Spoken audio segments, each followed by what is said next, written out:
of the month, so you know what time it is. It's time for you to go ahead and enter into the man cave. Real quick, what play we gonna run?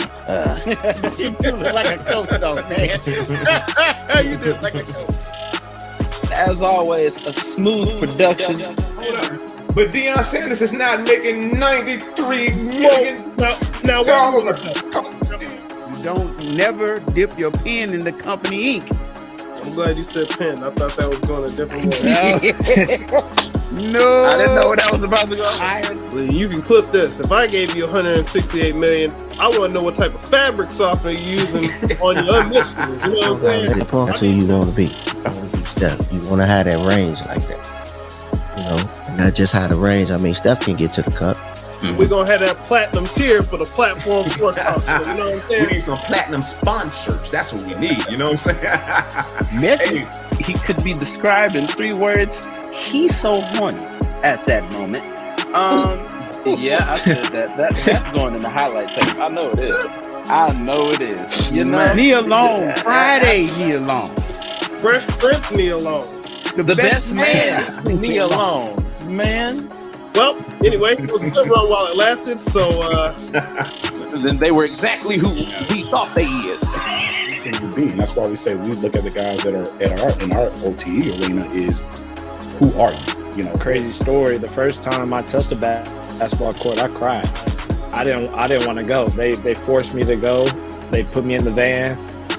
It's a give back to allow the young people to experience the game, to learn the fundamentals the right way. all right, so it's the Man Cave coming to you live from the Platinum Sports Talk Network. My bad, Smooth. I won't mess it up no more. I got you, man. I got you. All right, you know what? It's a platinum show, man. It's a platinum. Yeah, the show is platinum. That's why I keep saying it.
Personal foul.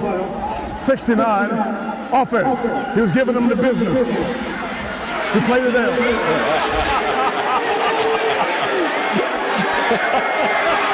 a good one. Giving him the business. Well, Jerry, with the quote of the year. Boy, would have been a lot of flags back in the day. That would have been called. Man. Oh, giving him the business. Can you look that up in the rule book?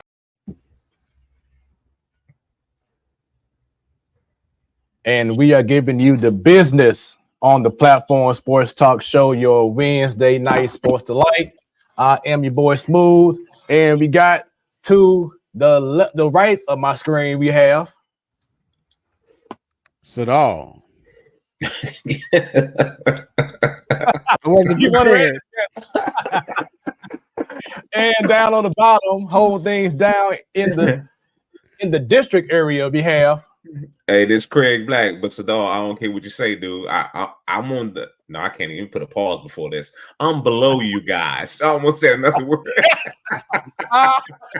Lord, you can't even speak no more. It's like we already had to change up a segment title. Oh my God. Yes. Yes. Right. I'm below you, dude. So pause. What's up, Smooth? What's going on? Yeah, so everyone, do not be alarmed. Do not be alarmed. I am not standing. No big changes happen. It's your boy Smooth. I know y'all know me see me doing the main show, but stand up. You ain't gonna tell the truth? Go ahead and say it. Go ahead and say it, Chris. Go ahead and say it, Chris. You gonna lie to the people now, Smooth? You ain't gonna tell everybody what you ain't gonna tell him he got suspended. Come on now, you ain't gonna tell him he got suspended for. You ain't gonna tell everybody. Okay. Well, and also, you know what?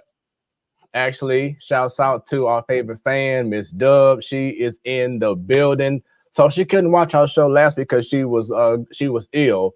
Because I was like, man, the show ain't the same without having our favorite, a favorite fan to be tuning in and leaving comments. So, Miss Dub, it's good to have you back and healthy. Welcome to the man cave once again.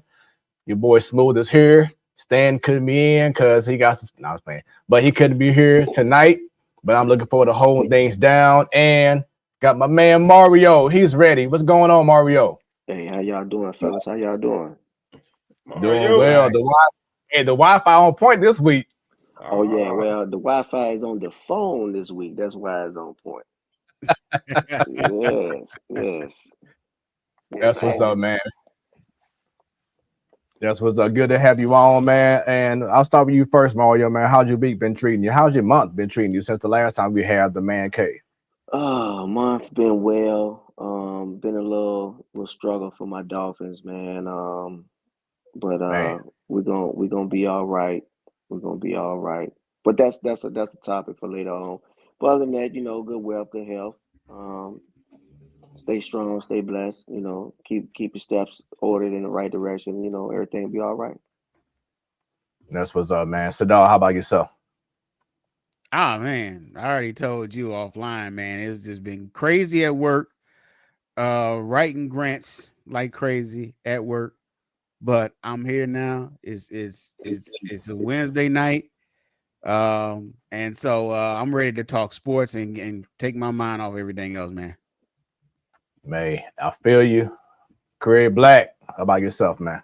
I just found out something about Sadal I didn't know. He is a grant writer, and grant administrator. Grant administrator. Okay, administrator. Yeah, I don't just write the grants. I make sure that they spending it right.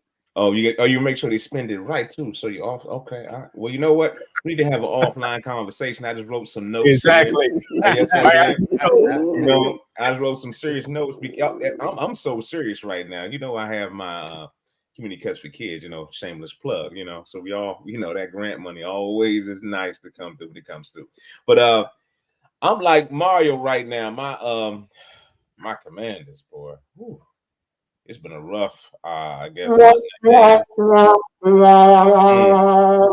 I mean, we kind of knew it was going to be like this, though. We started out great, and reality has kicked in. Yes, we very are much who so. we are who we thought we are. But it is what it is, man. I got a lot of what can I call them? Haters that hit me up 24/7 about my squad. So it is what it is, man. I deal with it. And my fantasy football, I'm terrible in both leagues. I'm in 2 leagues, and I'm just anyway. I know with my how Rams, man. Don't worry, man. You know, Mm. I know Stephen A has this nickname for AD, but the Rams are like Six Flags. The roller goes up and down. Up and down. Yeah. Yeah. Stay tuned for that conversation. Okay. Craig, Yes, speaking sir. of community cuts for kids, man, Yes, sir. how was everything? I know you had the community cuts here in St. Louis, and you had it back in DC. Just tell everyone, man, how everything was real quick, if you don't mind. Man, it was, St. Louis does what St. Louis does every year. They show up and they show out. I gotta salute St. Louis and my whole family, all my directors, the people that make it happen. I'm just the face of everything. They have somebody good looking out front. But nevertheless, to Sharonda, Monique, Mousy, Andrea, and my man Lou, they really make it happen in St. Louis. My St. Louis family that put it down for me every year. I can't forget Fox 2 News. I can't forget Smoooth Productions, the Man Cave. Everybody, St. Louis, they just show up and show out. A shout out to that Odyssey broadcast as well. High 104.1 to 96.3. What is that? R&B for St. Louis R&B, something like that. Yeah. Anyway, but yeah, it was a great event in St. Louis, and I met some new partners, and we took care of our kids, man. That's our goal every year, is to make sure that we take care of the kids and send them back to school with that good self-esteem, make them feel good about themselves with haircuts, hairstyles. So, if we just did one cut smooth, I tell everybody this every year. If I just do one cut and feed one child, that means it was a success. So no matter what I do, as long as I help somebody out, we win. We win. We take care of one person, one child, help out one family, we win. We did a lot more than that, but but it was a real good event this year. We have 4 locations over 3 days. So made it happen. That's that. That's awesome. And y'all already know what's up. Real quick, for the first time viewers, thank you very much for tuning in. We have a very special show. Give us a follow all on them internets, as my man Sadal be saying. Facebook, the Platform Sports Talk Show. X, formerly known as Twitter, at 314 Sports Talk. If you know someone that'll be an incredible guest on any show, whether it's the Platform Sports Talk Show, the Man Cave, Ladies Night, have them email us at platformsportstalkshow@gmail.com. We also own that Insta at Platform Sports Talk. And Sadal, they can go on YouTube, subscribe, and click on that bell, because anytime I'm sorry, I messed that up, because anytime they will be notified. There we go. So anytime you go live, y'all, you'll be notified. It goes down. Yeah, you did that Carl Lewis, man. You know, wait a minute. Hold on. I got it. But also, as soon as the show is over, you can see all of the entirety of the show on Facebook, on Twitter, on the X, on YouTube. Also, if you have Roku, go around on Roku, add the Platform Sports Talk Show. You see our lovely logo. Just add the channel and check out everything that we have to offer. Also, if you can't see us for some reason, you might be driving, maybe a little busy, you can listen to us right now on Hot 365 Radio, where it is always hot. Go on hot365radio.com. Or if you have Android or you team iPhone, whatever, then you can just download the app, put in Hot 365 Radio, and boom, you are good to go. As I said earlier, we have every first Wednesday of the month, Ladies Night. Tonight, you're watching the Man Cave every last Wednesday of the month. And, of course, we have the main show right now. And speaking of a main show, man, tonight should be an incredible night. Our special guest is ready. We jumping things off right from the start. This man here is, I'm already saying, man, he's leaving a mark, a legendary status already here in the St. Louis area. went to St. Mary's High School. He was one of the best point guards in the state during his time. Then he went to SLU, and not only did he just show up and show out, man, but he dominated all the assist record books by being the all-time SLU assist leader. Y'all, big things. And now he just recently signed a 10-day contract with my wife's favorite basketball team, Golden State Warriors. So I look forward to hearing about that. What y'all do, get them likes, get them shares going, because right now the man is ready. He's in the West Coast. Right now, he could be on the beach, you know what I'm saying, in his chair, feet up, enjoying the breeze, the whole nine. But we do have the one, the only Yuri Collins on the Man Cave. Yuri, what is going on, brother? How you doing? Oh, man, we doing well, man. Once again, good to see you. West Coast living it up right now.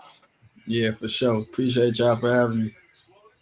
What up, Oh, yeah, definitely. Let me go ahead and take this logo off of Sadal's face so he can be seen. There we go. Now he can show his face off. But yeah, man, so just tell us from living in St. Louis to now being in California, West Coast style, man, how does that feel right now? Man, it's completely different. Weather different, living different, everything high out here. So that's the biggest difference. Everything high. But it's been a transition, a good one though. I'm excited for my journey. Yeah, man, that's totally awesome, man. And you know, of course, we're gonna definitely be watching every move, man, and seeing the progress that you've had, man. I've been watching you since high school, you know, to now, man. I look forward to seeing you, you know, continue to represent the Loop proudly. And once again, welcome to the Man Cave. So we got to go ahead and start things off, man, with our special guest. We always ask this question, and we want to ask you, when will you say you first fell in love with sports? Man, when I was young, I can't really give you an age, but it wasn't just specifically basketball. I kind of grew up playing basketball, football, and baseball, so I was doing all three of them. So it wasn't just basketball that when I kind of like fell in love with sports. Okay, so you brought up sports. So outside of basketball, what other sports did you know had your attention that you were trying to do your thing with? Football was the first sport to play, but baseball was my favorite sport growing up. But basketball was a little bit more fun. I had a little bit more love for it. And basketball and the baseball season kind of ran into each other. So once I kind of knew that basketball was what I wanted to do, I had to stop playing baseball because you can't really play AAU and baseball at the same time. So I might have to drop baseball and just go ahead and focus on basketball all the way. Yeah, a little bit of that Bo Jackson, Neon Dion in you, huh? Prime time. Hey, so Yuri, tell us about your time at St. Louis University, man. Tell us about your record-setting pace as a point guard at St. Louis University. How did you get recruited, man? Did they come after you hard? Were they on you real big? Were you a big recruit during that time? I would say so. I mean, SLU do a good job at going after like the hometown kids. So if you got some talent in the city, they for sure go find you and try to come after you. SLU was my first offer though. I actually got offered by SLU and Mizzou in the same day, but SLU was my first offer, and once they got on me, they stayed on me hard. But it was one of the toughest decisions I had to make. But when it came all down to it, it was an easy decision because they wanted me. I wanted to be a part of a program that needed me. So that was one of the big pieces of my recruitment. That's all right. Okay. All right. That's awesome, man. And I want to know, even before SLU, what made you go to St. Mary's High School? Can you say that again? What led you to go to St. Mary's High School? Man, what's crazy is I've been in public school my whole life. So coming out of middle school, I was looking at Madison Prep, which eventually turned into Vashon. And I was also looking at Sodan. and then CBC was sprinkled in there. Chaminade was sprinkled in, and St. Mary's. I actually never heard of St. Mary's, but one of my coaches teached at my school, and he was an assistant coach at St. Mary's. So he kind of connected me with the head coach that was there at the time, which was Kelvin Lee. And once that happened, Kelvin Lee was coming up to my school, which was Captain Drew, almost 3 times a week. And I mean, it felt like I was being recruited in college at the time, but he was up there every day. And the connections he had and the history he had behind him, I mean, it was an easy decision to choose St. Mary's. Now, there's someone that you may know very well, who we know very well because he was on our panel originally, and he's pretty much the reason why you're on this show right now. And I want to get your views on him, man, because he's a good dude. We know we've been solid. I used to play a basketball against him when I was at the V, and he played at Beaumont, and that's Coach Brian Turner, man. Just tell us about your relationship with him and how much he's meant to you in your career, and also just look at how you look back in the day with the hairstyle. So just tell us about Brian Turner, man, and how much he meant to you. Starting off, when I first had BT as my coach, he was an assistant coach. He was an assistant for 2 years under Kelvin. And then once Coach Lee ended up leaving, BT became the head coach. And man, BT, he looked younger than what he really is, and he kind of give off that vibe at the same time. So the relationship we had with him was like a brother / coach relationship. Like, I was able to talk to him outside of basketball, able to joke around with him and stuff. So it didn't always seem like it was just about basketball and just coach and player. It was an actual relationship there. So being able to play with him, I mean, it was a blessing, because you don't really get too many coaches like that. And hats off to him for the work he didn't put in and being able to take us to state my senior year and what he got going on now.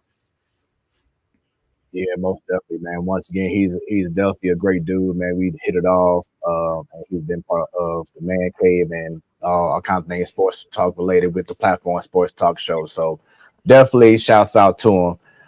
And as you can see, man, I got photos, so get ready for tonight, man. I got you. You're gonna be like, man, where you get that from? So I got you. So be ready. But I want to talk about something, and I hate to do it because I went to the V, but I'm pretty sure this was one of your best moments while at St. Mary's High School. I am telling you, baby, big-time players. Making big-time plays. In big-time games. And Yuri the Dime Collins, you're a big-time player. That's it. He is, I mean, I'm talking about, they say he was special, folks. He is big-time special. Had an opportunity to see this young man for the first time. I'm impressed. I'm impressed of his ability. But what I'm impressed with Yuri Collins, the Dime, that's what I'm calling him, the Dime. Yuri the Dime Collins, what impressive about him, he understands how to control a game. He plays within himself. Only one time he got out of his character when he got that personal foul. Right. Outside of that, this young man played within himself. He controlled the tempo of the game big time. He controlled it, and that's what I'm talking about. And he's just a junior with one more year to go next year, DJ. Oh, my goodness. That's why schools is climbing all over the place trying to get him because of that factor. 9 seconds to go. And 83 to 70. Bashan never quit. And I got to give him credit. We're down, and time is going to run out. And the Dragons of St. Mary's High School defeat the Bashan Wolverines 83 to 70 to win this sectional game and dethrone the Bashan Wolverines of the defending championship, DJ. Well, that's what needs to happen. I mean, you don't go there by not beating the champs. St. Mary's, the torch has been passed to St. Mary's to represent St. Louis. Man, that was so hard to see me to be watched that, because you know me, I'm B-side all the way. But just tell us, man, from your perspective, how that game, that moment was for you, for the school. 'Cause I'm sure the buzz was crazy. We saw how packed the gym was, but just the buzz from that moment on, how much did it affect you? And just tell us your point of view about that night and that experience. Man, playing against the V, it was a rival without it being a rival. Like, it's a private and a public school. Like, you would think, how would they ever be a rival? But we somehow always found our way to play them. If it was in districts, the quarterfinals, semifinals, or whatever, we always met up with each other. And that was my first year beating the V. My freshman year, we played them. They beat us at the V, I think I want to say by 10. I remember I had like 16 turnovers that game. My sophomore year, we had them up there again. I think that's Parkway West. We had them beat, end up losing that game. And then we come back my junior year and we actually able to get them and get a W. I mean, not too many people in St. Louis can say they beat Vashon. So that ain't something I brag on, but at the end of the day, it's something you can say, yeah, like, you can't just run around talking about you beat me all your life, because it didn't happen. So being able to get that victory and move on to get closer to our actual goal, which was state, was big. But as y'all can see, the gym was packed out. Just look, I mean, we say it all the time, being at St.Mary, all boys school. Ain't too many kids in the school. Little private school, all boys school. We weren't supposed to be there. Nobody thought we were supposed to be there. So it just all played into our favor. And I mean, it was an exciting moment for sure. Man, that clip was that was a legendary clip, man. I don't know if y'all recognize, but he said his name. That was the legendary Demetrius Johnson. May he rest in power, rest in peace. That was my man, boy. Another St. Louis legend like yourself, Yuri, called your game.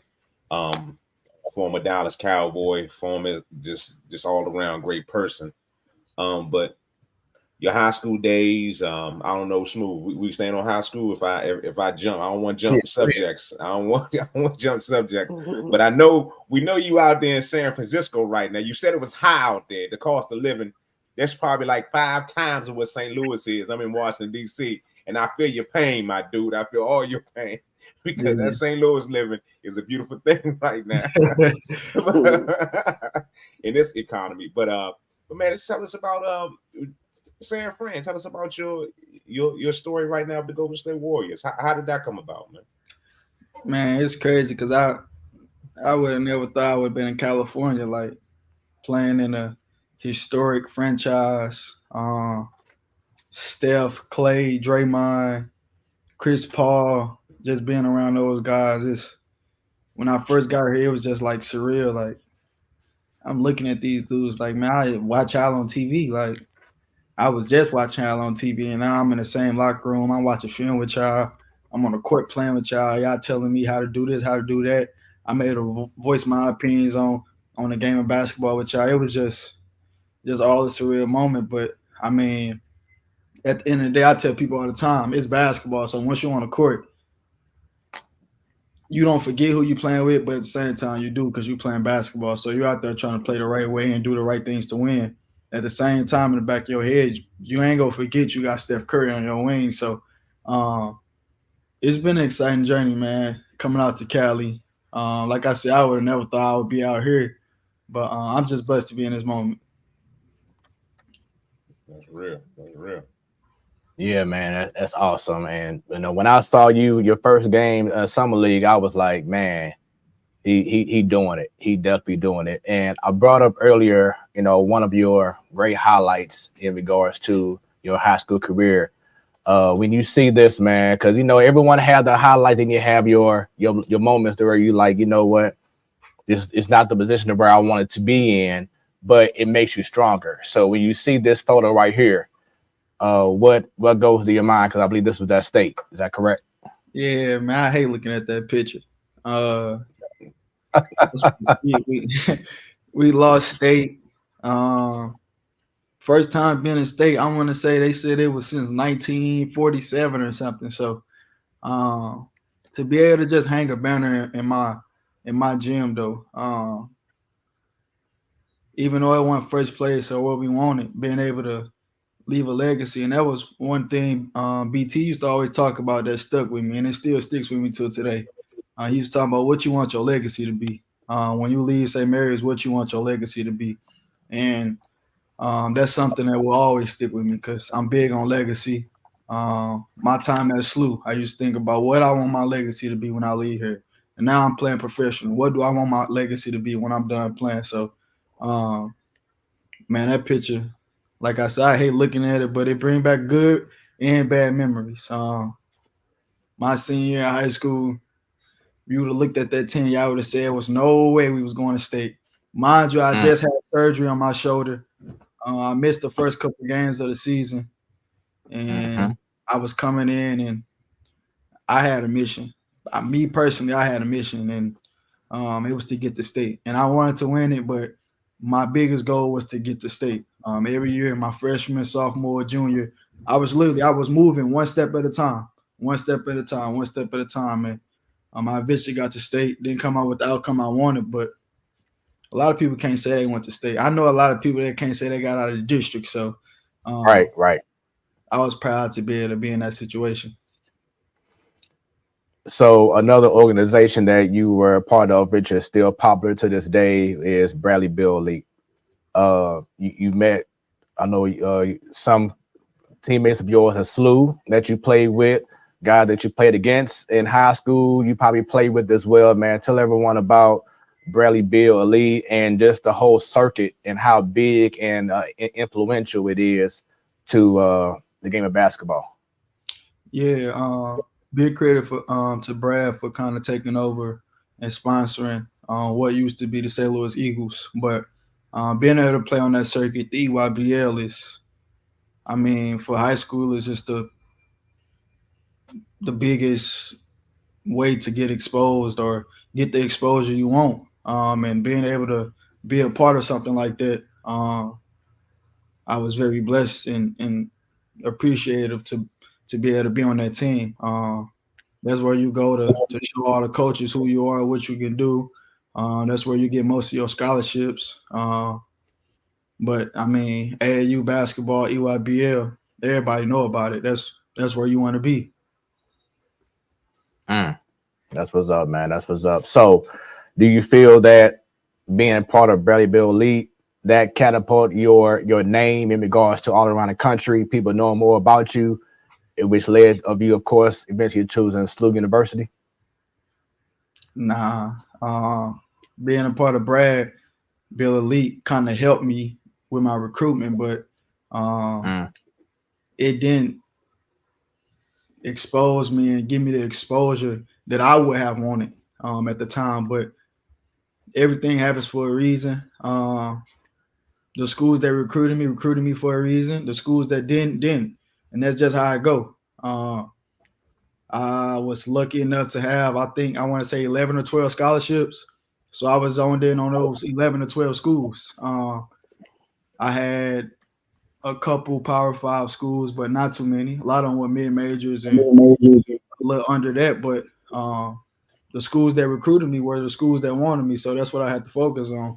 Although you always grow up, you want to play at the Dukes, you want to play at the Kentuckys, all the Blue Bloods, all the Power 5 schools, but it just ain't for everybody. But for me, it was just knowing my fit, knowing who wanted me, knowing where I needed to be, and what I wanted to do in my career. So making my college decision, it was a tough one, but it was also an easy one. And Sadal, Mario, y'all have any questions? Yeah, I just want to delve into a little bit of mindset. I know throughout your basketball career, you have people, give you props, bigging you up, and there's a lot of pressure as you go along, from high school to college ball, now to pros. How do you keep yourself level headed and focused throughout all of that noise going on? I wouldn't say it was pressure on me. I kind of always felt I was overlooked. It was the underdog, so I was always trying to go out and prove myself and show I was better than everybody that other people said was better than me. So it was never no pressure on me. I was always go out there and just play my heart out whenever. But I know some guys who had the hype and had the publicity and all that stuff that it was probably pressure on them, but it was never no pressure on me. I can honestly say it, and to this day, still no pressure. I'm trying to. I'm at the point where I'm not even trying to prove it to nobody else. I'm trying to prove it to myself that I'm supposed to be here and that I know I can do it. No pressure. I'm good. I'm living. I'm playing ball. That's awesome. Mario, you have a question? Yeah. If you had to model your game or evaluate your game as somebody at the pro level right now, who do you think you could compare your game to? Or should I say, who is one of, first of all, two questions. Who's one of your favorite players in the NBA? And if there is somebody that you think you not model your game after, but sort of like take bits and pieces of their game and add it to yours.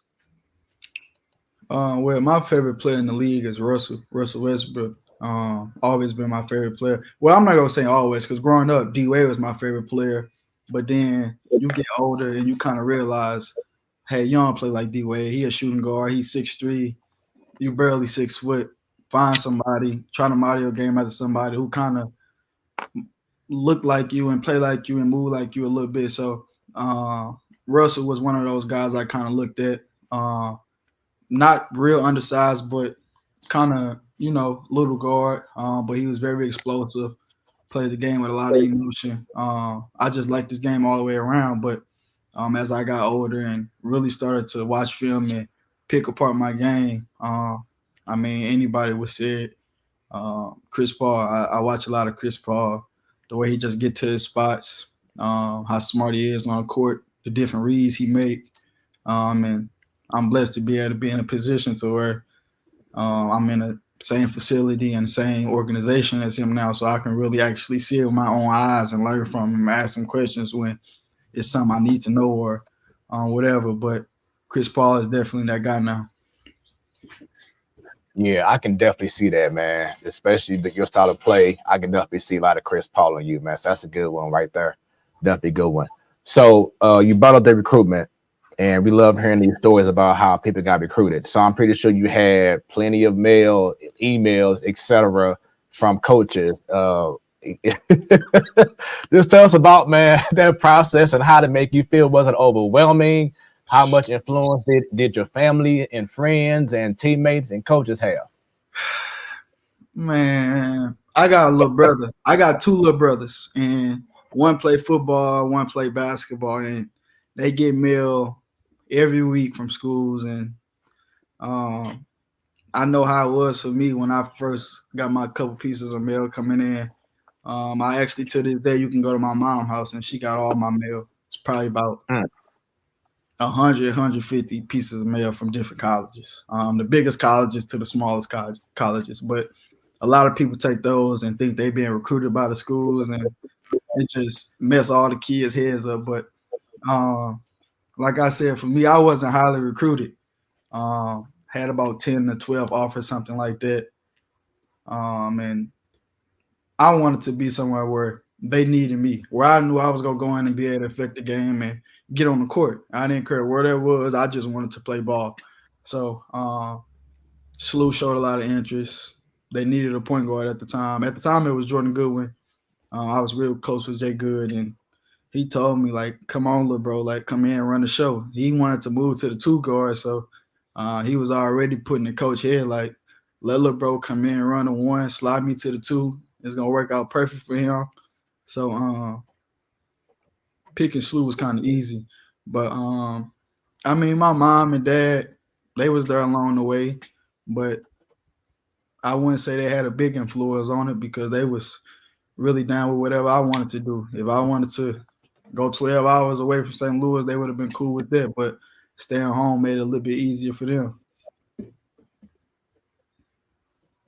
That's awesome, man. That's awesome. So, like you said before, you want to go to a school that you felt wanted. So, of course, you chose SLU. Outside of Jordan Goodwin, let's talk about Travis Ford. How much did he mean to you? What won you over in regards to him coming to you about wanting to go to SLU? Well, actually, the first coach that called me from SLU was Corey Tate, and he was the one that recruited me. So he did most of the recruiting. Coach Ford, I mean, as a head coach with recruiting, you sprinkle in and you talk here and there, and on official visits and unofficial visits, you come around. But a lot of the time, it was Corey Tate who was at a lot of my games and at the practices and stuff. So he would always try to show his face whenever he could to make sure that I knew that they really wanted me and that I was a priority. So they did a good job of kind of recruiting and coming around as much as they could. And I remember my first game that I saw you, it was at Chapin Arena, of course, and y'all was playing Seton Hall. It was your freshman year. And this is why I always say progress is sexy, because I could tell during that time, as you were still learning about the college game, that, not saying it was too bright of a moment for you, but you were just still learning how to play. And I think you was playing against senior guards against Seton Hall that game anyway, so of course they had more experience. But just talk about that matriculation from you trying to learn about the college game to you evolving each year to the status of you, becoming that all-time assist leader, being that guy at SLU. Well, first off, we're gonna talk about this Seton Hall game. All year long, all you hear is, "Oh, we got Seton Hall on the schedule. Seton Hall on the schedule." I know Seton Hall, but I wasn't like, who Seton Hall got? And they kept talking about this kid named Miles Powell. Right. And me being me, I don't care about no Miles Powell. I ain't go do no research on no Miles Powell. I'm trying to play ball. I ain't read about Miles Powell. Man, Miles Powell came in there and gave us 30. 30. And I remember in college, we ran a boxing one. Coach put me on Miles Powell and told me just face guard him. I was running around the gym like this the whole game, face guarding Miles Powell. And that was kind of probably my welcome to college moment. Dude coming in, crossing half, and it was just being able to see, like, yeah, he been here. He didn't been in moments like this, and he didn't did stuff like this. And it was just like, I don't know. I just remember looking at him like, he the truth. Like, I'm trying to get to the level he had. Like, it was just it was a different vibe. But going through college, man, it's all about growth. You get 4 years for a reason. Some able to leave early if they're a little bit more mature, got the game and gone with it already, or got the potential to, kind of be what everybody think they can be. But for a smaller guard like me, you will see us stick around in college for 4 years to mature our body, mature our game, get all the pieces we can get out of college ball to be a professional for when we turn pro. So it was just a building stage for me, learning every year, learning different paces, different reads, different ways I could cheat the game, different ways I can do everything. And like I know I said cheat the game, but as you get older and you get wiser, you able to kind of move different. You able to kind of see, oh, I'm supposed to be here, but I can go do this instead. Or I'm supposed to, coach want me here, but I'm finna go make this gamble. Like, just little stuff like this, being able to cheat and kind of win your way through things. But it's for sure a building stage. So you brought up Corey Tate earlier. Let's go back to Travis Ford, man, and how much he meant to you throughout your career. I know, we all know he's had, like you said, Jordan Goodwin and Marcus Smart, and you're right there in the line of great point guards that he has coached over his career, man. So talk about Travis Ford. He's a good dude. Happy I was able to play for him. he was a coach that really challenged me. I had a lot of coaches in my career that challenged me, and he was one of those. Starting from day one, he challenged me. I used to look at him, and sometimes I want to say stuff I know I can't say to him because he done said something to me, or always been different emotions. But when we was on that court, we was able to lock in and kind of had that player-coach relationship. Him being a point guard, playing at Kentucky, being as good as he was, he always saw things in his way, and there was times I saw things in my way. And as point guards, you know, that can kind of conflict sometimes, but we was able to come together when we needed to and succeed when we needed to. So big props to him, and I'm wishing him the best and the team best in this upcoming season. Most definitely. You have a great question from our favorite fan, Miss Dub. She asked, so in your opinion, staying the full time at SLU helped you develop your game? Yeah, for sure. Man, I remember games when I was young, and it would be times where I would be lost out there, or it would be times where I go possessions and have three turnovers in a row. And as I got older, you look back at those things and you see why I had those turnovers, and you look back at the things I could have did that I didn't know about at the time. But you get older and you get wiser and you learn the game a little bit more, and you kind of figure out where things supposed to be, how things supposed to go, when you need to make this pass, how the defense gonna move if you move certain ways. So I can truly say staying 4 years in college, it really helped me because at this point I'm at now, I feel like I could pick the game apart when I want to, however I want to. And that's just something I was able to develop through my time at SLU. So, you know, we got to talk about this because you were in college, NIL, transfer portal. You gave everyone the scare back in the summer of 2022 when you were entering the transfer portal, and everyone was like, oh, no, because, you know, y'all coming into that season, your last season, they really had a lot of high hopes, and with you being, you know, that guy, just tell us about that transfer portal process that you were going through. How close were you considering going to a different school, if you was at all, and what made you come back to SLU to finish out your last year? Man, that was probably the most stressful time of my life, besides picking a school. So picking a school and going into the transfer portal was probably the two times I done been under the most stress. I just remember going through that process of going into the portal, talking to my mom, my dad, Coach Tate, and some of my teammates around me, some of the other coaching staff around me. And it was just a awkward moment because I didn't want to do it. Deep down inside, I didn't want to do it, but I wanted to help myself. I wanted to put myself in a situation where I knew I would be able to succeed in. Playing at SLU, a lot of people look at SLU as a mid-major, and a lot of things I did at SLU, a lot of people say they don't count because of where I played at. So that was all the talk. Going into I also entered my name into the NBA draft that year, and all you kept hearing was all you did at. And I also led the nation in assists that year. So all I heard was, you did it at SLU as a mid-major. It don't count. You need to go do it at a Power 5. So at that point, all I had in my head was, I need to go play at a Power 5. I got to get out of SLU. I need to go play at Power 5 so I can show these people I can do this at a high level as well. But deep down inside, I didn't want to leave SLU. It was home. I'm big on legacy, and I wanted to be able to say I graduated from SLU and leave a legacy behind it, break records, and do everything I knew I could have done, and one day get my jersey retired. So all that played its part while I was in the process, and coming back,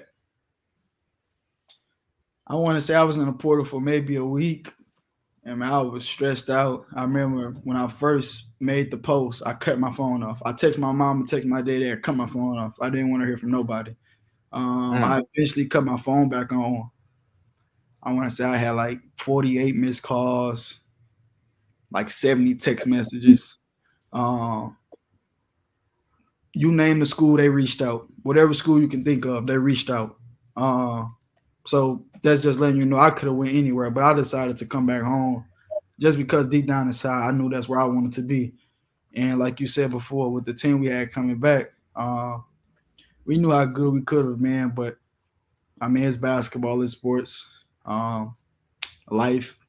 Things just didn't play out how I needed to be. We still had a good year, just not the year everybody expected us to have. But I don't regret my decision at all. Glad I stayed at home.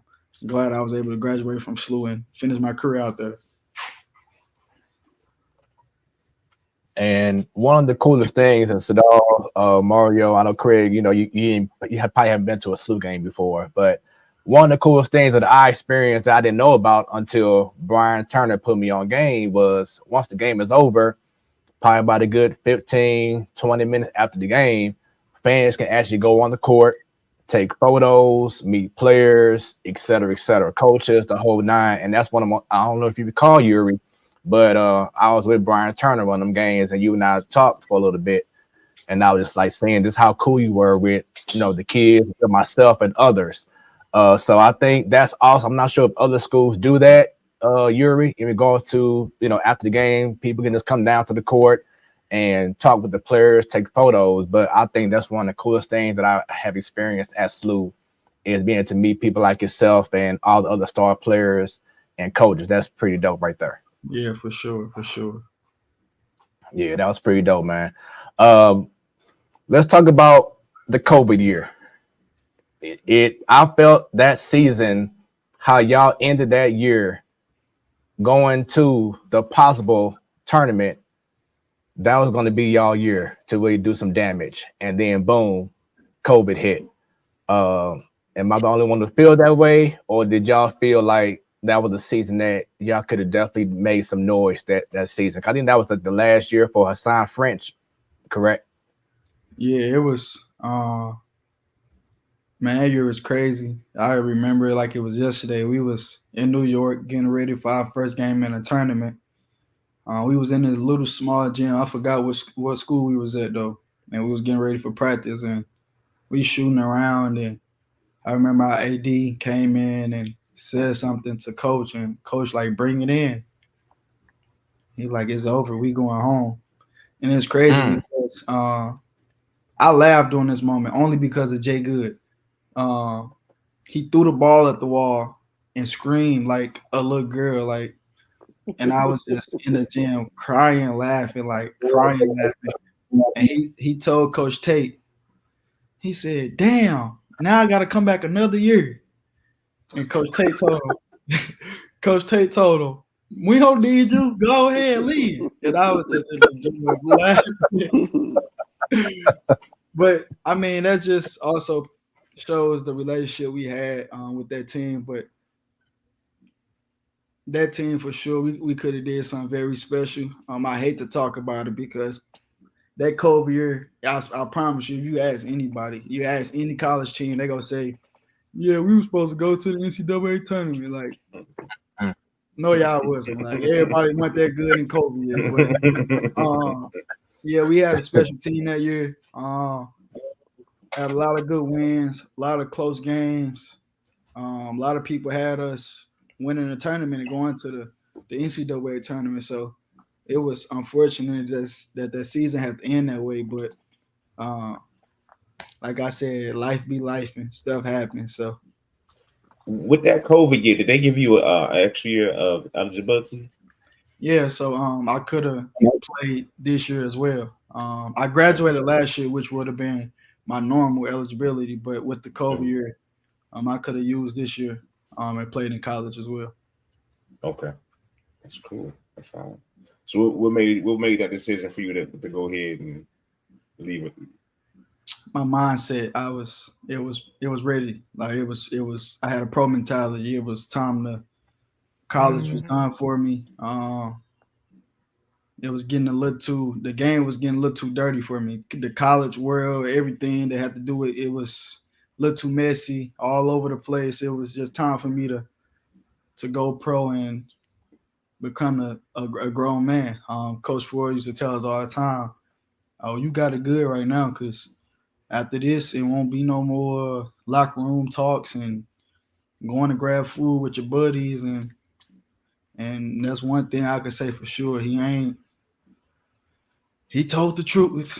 I'm in real life now, so but it's something I'm ready for. I was ready for at the time. My mindset my senior year was I'm going pro after this, and there was nothing else after that. Of course, schools reached out for me to come play at their programs for my 5th year, but it was best decision for me was to turn pro. Understood.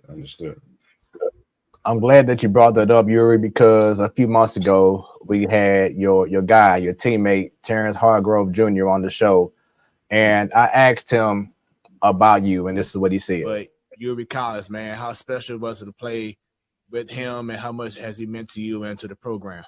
Unbelievable. Like, that's the point guard I've been playing with before I even got to college. We played together in high school in Brad Bill Elite. Like, that's my guy. Like, I love that man to death. I was just with him the other day. He's back down here because he graduates Friday. So I was really down here with having a hoop session with him and stuff. One of the most funniest dudes I know. He's quiet, but like once you really sit there and talk to him and you listen to him, he's funny. He's funny as hell. But one of the most down-to-earth dudes. He's a great player. Really has eyes in the back of his head. Like, when you think he don't see you, he sees you. He sees the whole floor. And playing with him from high school to college, I've seen him grow, and I've seen his game get so much better. I've seen his vision get better. I've seen his handles get better. He's gotten a little more athletic. He's gotten wiser. He's gotten smarter. Like, I've seen a lot. And I told him, I said, look, I ain't gonna lie to you, dude. Don't come back. Go get paid. Go get paid. It's time for you to go get paid. It's time for you to hit that next level. It's time for you to go take care of your family now, dude. He know I kept it real with him. He know I will always keep it real to go get paid. Even when games, he turned the ball over 1,001 times, and people would just bash him on Twitter and talking about him. I text him on the bus like, look, dude, I'm rocking with you right or wrong. I'm always behind you. It's going to be games like that. I already know you're going to make up for it. It was just a bad game, not a great night.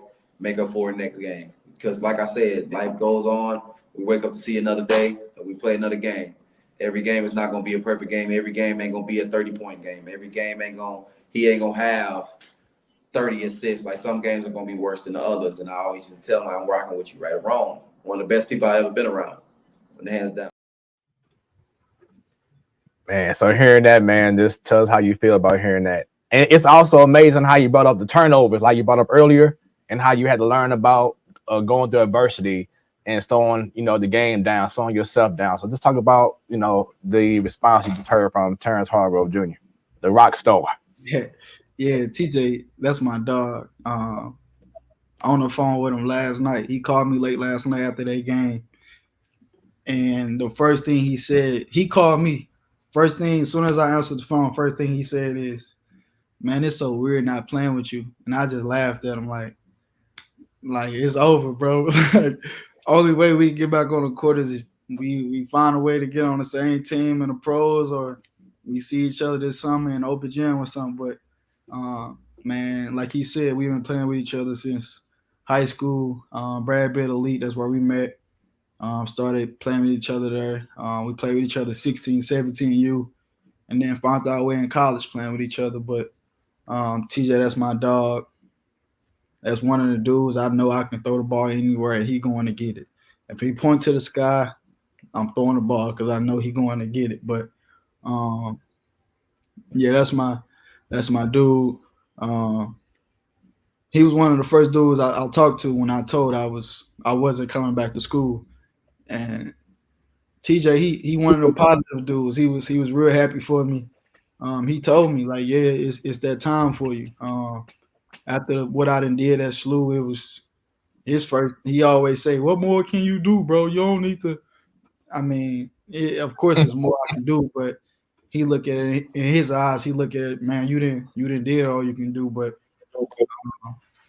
man, that's my brother for sure. I love that dude.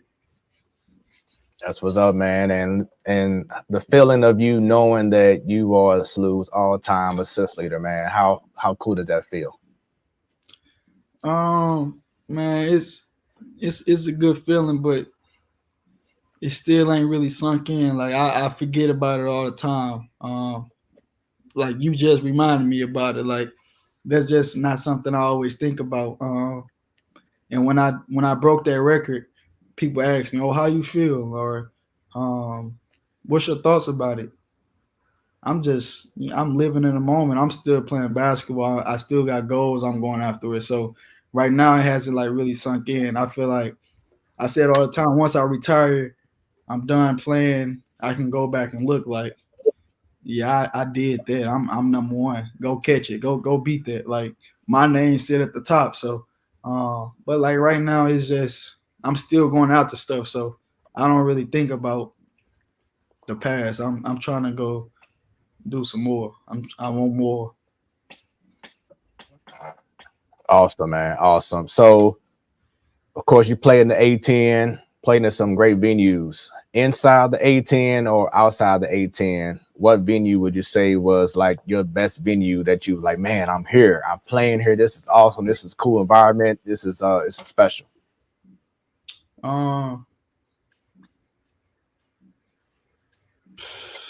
Man, it's been a couple because I didn't have a lot of sellout games. So I would probably just say them sellout games where you the headline and everybody coming to see you versus this dude or these two dudes versus these two dudes. Them be them big moments. Them be the moments I live for because now it's like I'm gonna show you I'm better than you and we gonna win this game. Them the games I live for. Them the venues I like where it's Mano versus Imano. I just like the big stages, but I mean, I couldn't give you a venue. Just the ones where it's sold out and the lights on. Man, that game against George Mason, I think it was your third year, man, when you made that game winning, I think jumper or layup. That was an amazing game that I saw, man. Because the battles y'all had, shouts out to at the time it was Kim English as the head coach. But man, that moment right there was to me, just seeing you do what you did that game was incredible. Yeah, and that was I wouldn't say that was my best game at SLU, but that was probably one of my biggest statement games, just because everybody look at me as a pass first point guard. They don't think I could score the ball. I'm just a traditional point guard. I rather get my teammates involved first. You get them involved and you make the game easier for yourself. So that's the type of player I am. But during that whole year, my role changed because one of our top scorers went out, which was Javante Perkins. He went down with an injury, so somebody had to step up with scoring. Our first option was Gibson Jimerson, which he led our team in scoring that year. And then after that, it was kind of now who going to step up behind him. And I kind of took on that role with also being the point guard. So that game, I was able to get going. They was lagging off of me a little bit. I knocked down a couple shots. And after that, that mode came on for me where I was in kill mode. I mean, I'm one of those dudes that I work on my game, so I trust everything I do, trust all my abilities. So if you need me to go score, I can go score, but I'm gonna be myself, the traditional point guard. I'm gonna make all the right plays, make all the right reads. But if you want to put me in that mode to go score, I can go get you 30. I promise you that. That's what I'm talking about. That's what I'm talking about. Man, buckets. Buckets. So, St. Louis has a slew of incredible basketball players that's in the league now. They used to be in the league. We had the Tatums, etc. How much more respect do you feel St. Louis as a whole should get more of in regards to the game of basketball? A lot. Like a lot. One of the main faces of basketball is Jesse Tatum. Like him alone, it speaks for itself. I want to say it was about a year ago. I texted him, and this was just out the blue. Like I don't know what was going on that day, but I texted him. I'm like, I just told him I appreciate you for putting on for the city because, like, bro is one of the faces of the NBA. Like, at 25 years old, like, one of the faces of the NBA. Like, ain't too many people can say they didn't did that or will ever do that. Like, we don't know when St. Louis gonna have another one of those. So, when I sent that message out, it was just like, you doing your thing, bro. Like, you big time, but under him, you still got Brad, which is he a big dude in the NBA. Everybody respect Brad, and then you got everybody that trickle in under that who didn't found their way to the NBA from the city. So, when it's a dude that's on the court from St. Louis, you gonna know he on the court for sure, and you gonna know he from St. Louis. So, we stand out for sure, and I don't know how much respect we get now, but it's gonna ramp up a whole bunch as these years go on. So I ain't too much worried about it because we gonna get it. Shouts out to my favorite coach, Travis Watkins, and I believe that's his son, Travis Watkins Jr. So shouts out to him. He says, "What's up, Yuri? He's the man." Let's see. We have from YouTube, Koopa Loop. Traditional point. What do you see, or rather, do you see a play develop before the defense gets set? We know we talked about earlier how you're able to pick apart things and break things down now. So what do you see, or rather, do you see a play develop before it actually starts when you're seeing the defense set up?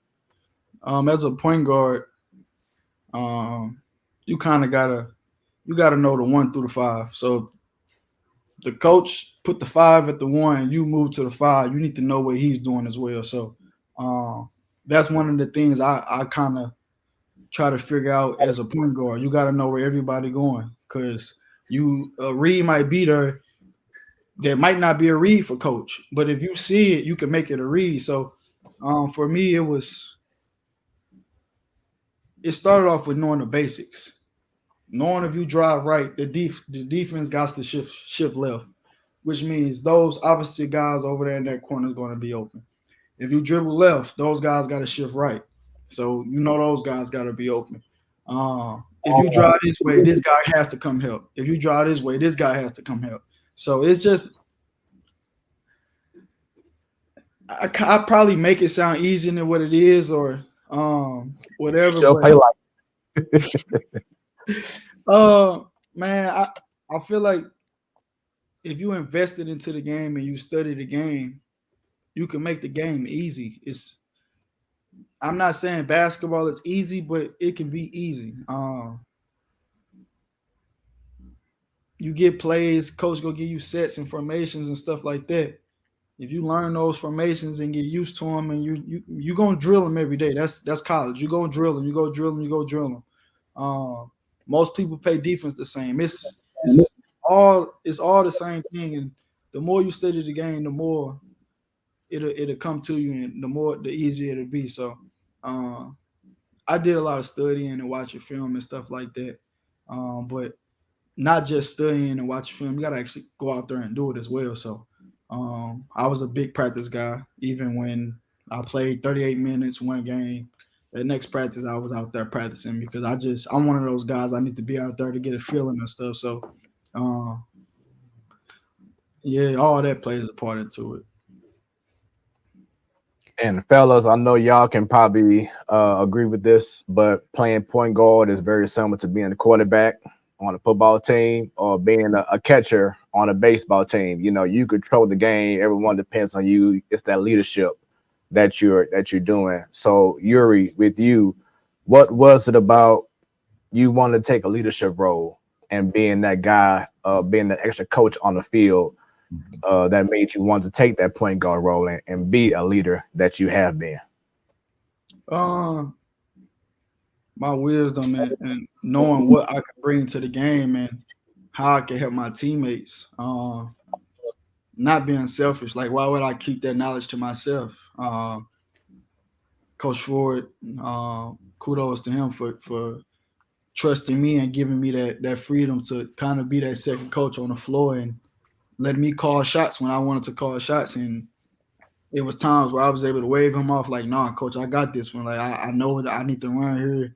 I saw something. I know they're going to do it again. I'm going to make this read. And we was able to be on the string that way. But everybody don't want to be the captain. Everybody think they want to be a captain until it's time to be a captain and be a leader. Because it's all good when you're winning. But when you lose and you go in that press conference room, it's all on you. You gonna take it, especially as the point guard. You gonna take it, but you gotta be able to know how to take it. It was times where I went in press conference rooms and they asking me questions like, "Oh, why didn't you do this?" And you could have did this and this and that. And like TJ said in the interview, it was times you get on Twitter and you see Yuri didn't do this, Yuri didn't do that, and data this and data that. But I was getting the blame because I was the captain. I'm the point guard. Everybody expect me to make the play, make things happen. But that's just, I mean, it's no pressure to me. There's no pressure if you want it. There's no pressure if you accept your role. I accepted my role. I know what came with it, so it was no pressure behind it. I was willing to take the bad when the bad came and the good when the good came. So, was that more of a distraction, or was that something you used? I mean, did you look at it, or sometimes did you just like, nah, I'm not even going on social media with it. I'm not even going to, I'm not going on my IG. I'm not going on X. I'm not going on Facebook today. I ain't messing with it because, them talking heads and, they're going to do what they're going to do. You know what I'm talking about. Yeah. All them talking heads, Yeah, it's times, especially after a bad game or a game you should have won. If you get on Twitter or Instagram or something, somebody has something to say, some negative say, and at that time you feeling a certain way, you lost the game. You might want to respond back in anger, but you can't get those people the time of no time to, who are they? So it's been times where games been bad and I got on Twitter because I want to see what people saying. Like, I want to know how people feel. It don't do nothing to me. At the end of the day, I don't know who behind this picture. I don't know you. You know me. You watching me. Apparently, my mom used to always tell me, if you ain't doing something good, they wouldn't be talking about you. What you talk about me for? What you tweeting about me for? Like, so it was times where, I knew I probably didn't play good or we should have won a game. I'm still going to jump on Twitter or Instagram because I want to see what you got to say. I want to see what your perspective was or why you thought we lost this game. Because, there's a lot of people out here that think they know sports and don't know none, but sometimes it be fun. Yeah. What about like these? A couple of people ain't on the panel today, but go right ahead. I'm sorry.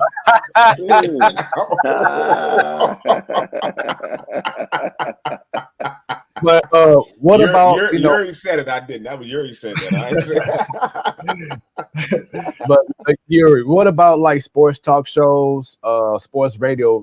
Where y'all told stay away from listening to that. I know how Smoooth may have their own radio show or whatever, or even shows like this, but like 101 ESPN or something like that, where have y'all been told try to stay away from sports talk shows and the ESPN first takes and whatever else?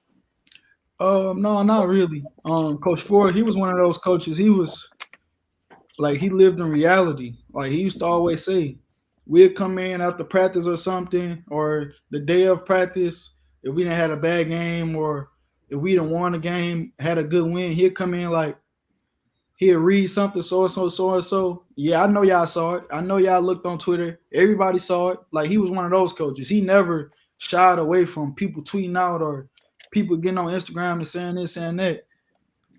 Because he know, like, in today's world, that's the first thing. People go jump on social media. So his first thing was, yeah, I know y'all saw it. When most of the time, we probably didn't see it because, like I said, most of the time I don't care to see it. So when he come in and he say something about it, that'll be the first time I hear about it. But he wasn't one of those coaches who kind of told us to stay away from that stuff.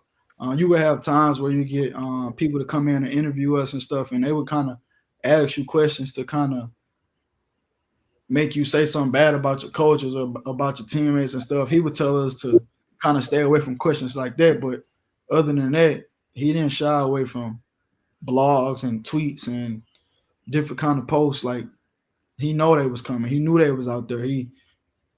I feel like sometimes he wanted us to see him, so it was a little bit different with him. Yeah, coaches always try to find ways to, light that fire and get everyone going and play angry, but play smart, but play angry as well. So definitely understand that. Once again, this is the Man Cave. I'm your boy Smooth, taking over tonight for Stan. Right above, got my boy Mario, got Curry Black, got Sadal, and we have our special guest, the one, the only, from the West Coast right now, Yuri Collins. Hope y'all been enjoying the interview so far. Keep some comments coming. Get them likes and shares going. Let's continue to have a great conversation with Yuri Collins. So Craig brought this up earlier, but now you West Coast going undrafted. I know that when you left SLU, you had the aspirations of being drafted. Were you told by your agency that, hey, it's looking up that you can actually get drafted, or did you kind of have a feeling going into the NBA draft night that it wasn't going to happen? It was kind of up and down. When I entered the draft, stuff was up and down. I had heard that I could go like late second round. Then it was times where, you might go undrafted, but these teams want you and this and that. Then it was back to, you're looking like you can go late second round, and this team I want to pick you here. And even up to draft day, the night before draft day, it was a team in the second round who my agent was in talks with, who I had a chance of going to, but they end up going a different direction. A lot of people don't know how draft day work. You can see all those mock drafts and stuff, but it don't always go like that. A team can change where they want to go and how they want to do things at that moment, during the draft. So at that moment, I probably was on their priority list, but they went a different direction and end up taking a wing. So things just played out a little bit different. But of course, you always got the dream of being drafted. Hearing your name on draft night, I mean, I can't really talk about it because I didn't hear it, but I'm pretty sure that was something everybody would like to experience. But you got to think about it. There's only 60 picks. You got to think about how many people enter their name into that draft. So everybody don't get that blessing to be able to get caught on that stage. But just being in this situation I'm in now, I'm still blessed. I ain't supposed to be here. So you're in the G League right now. You're playing inside of the Golden State Warriors system. Before that happened with your agents, were you thinking about doing anything overseas, or you always wanted to stay inside the NBA organization? My junior year of college, I had teams from Australia and Germany and reaching out.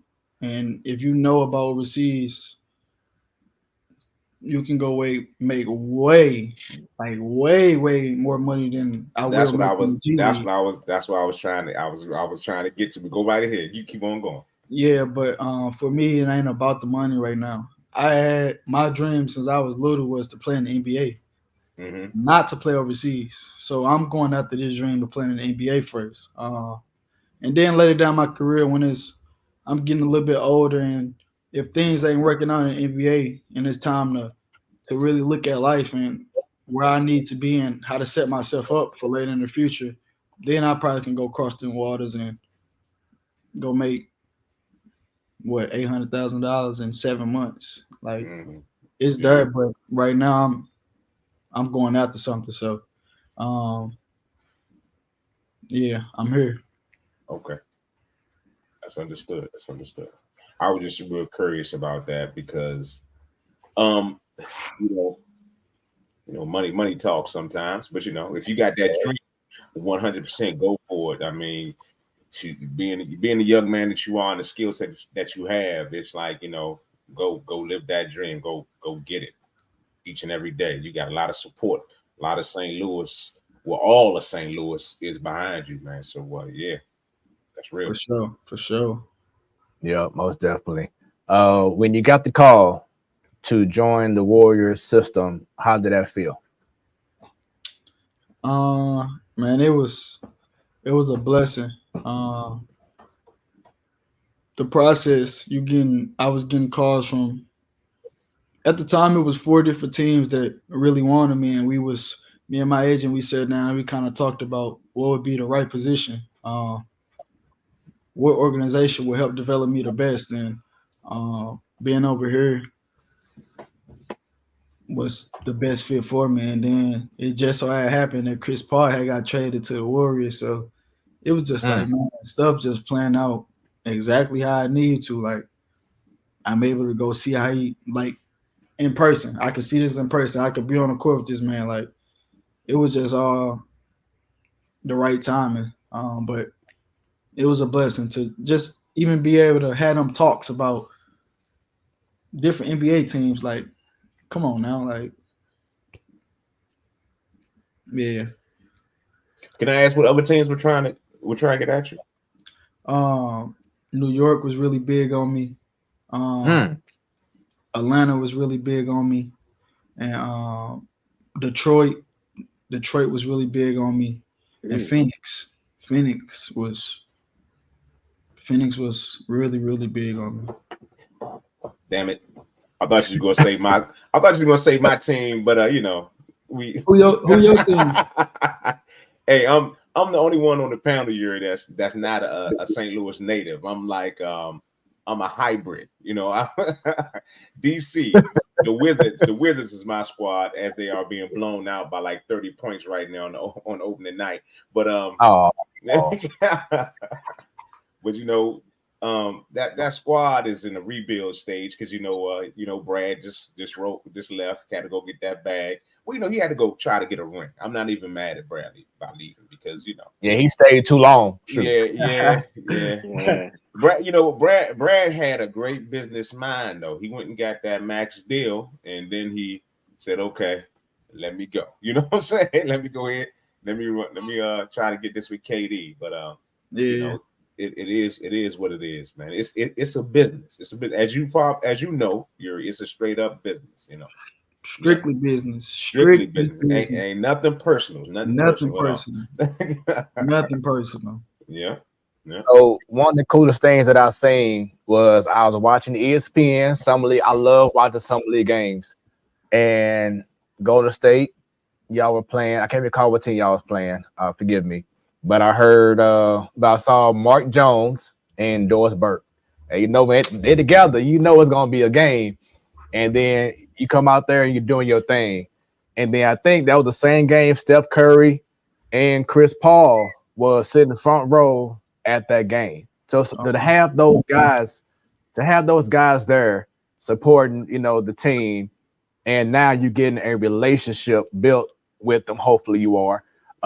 Just tell us about that feeling of playing in Vegas, playing the Summer League, seeing people that you always saw on TV, and now you're like right there doing the thing that you love to do. Yeah, just every summer, I remember watching the Summer League games, and like seeing them on TV, and then actually going out there and living the experience. Mind you, that was my first time in Vegas. First off, second off, okay, during Summer League was crazy. Like it was wild, but it was a cool time. Gyms was filled, a lot of hype, a lot of expectations. Cool moment. You get to see all the pros come out and watch the young guys play. And like you said, Steph and CP coming out, showing their support was really big. But man, it's just a blessing to be able to play in Summer League. Not a lot of guys was able to play in Summer League. That's what a lot of people don't know. But being able to get on a team and actually get quality minutes on the team was big for me. So have you had opportunity to kind of get conversations going with Steph and CP3? I'll talk to CP today, right after practice. Nice. I talk to him all the time. Cool dudes. I mean, a lot of times they Hall of Famers. You would think they probably arrogant or something.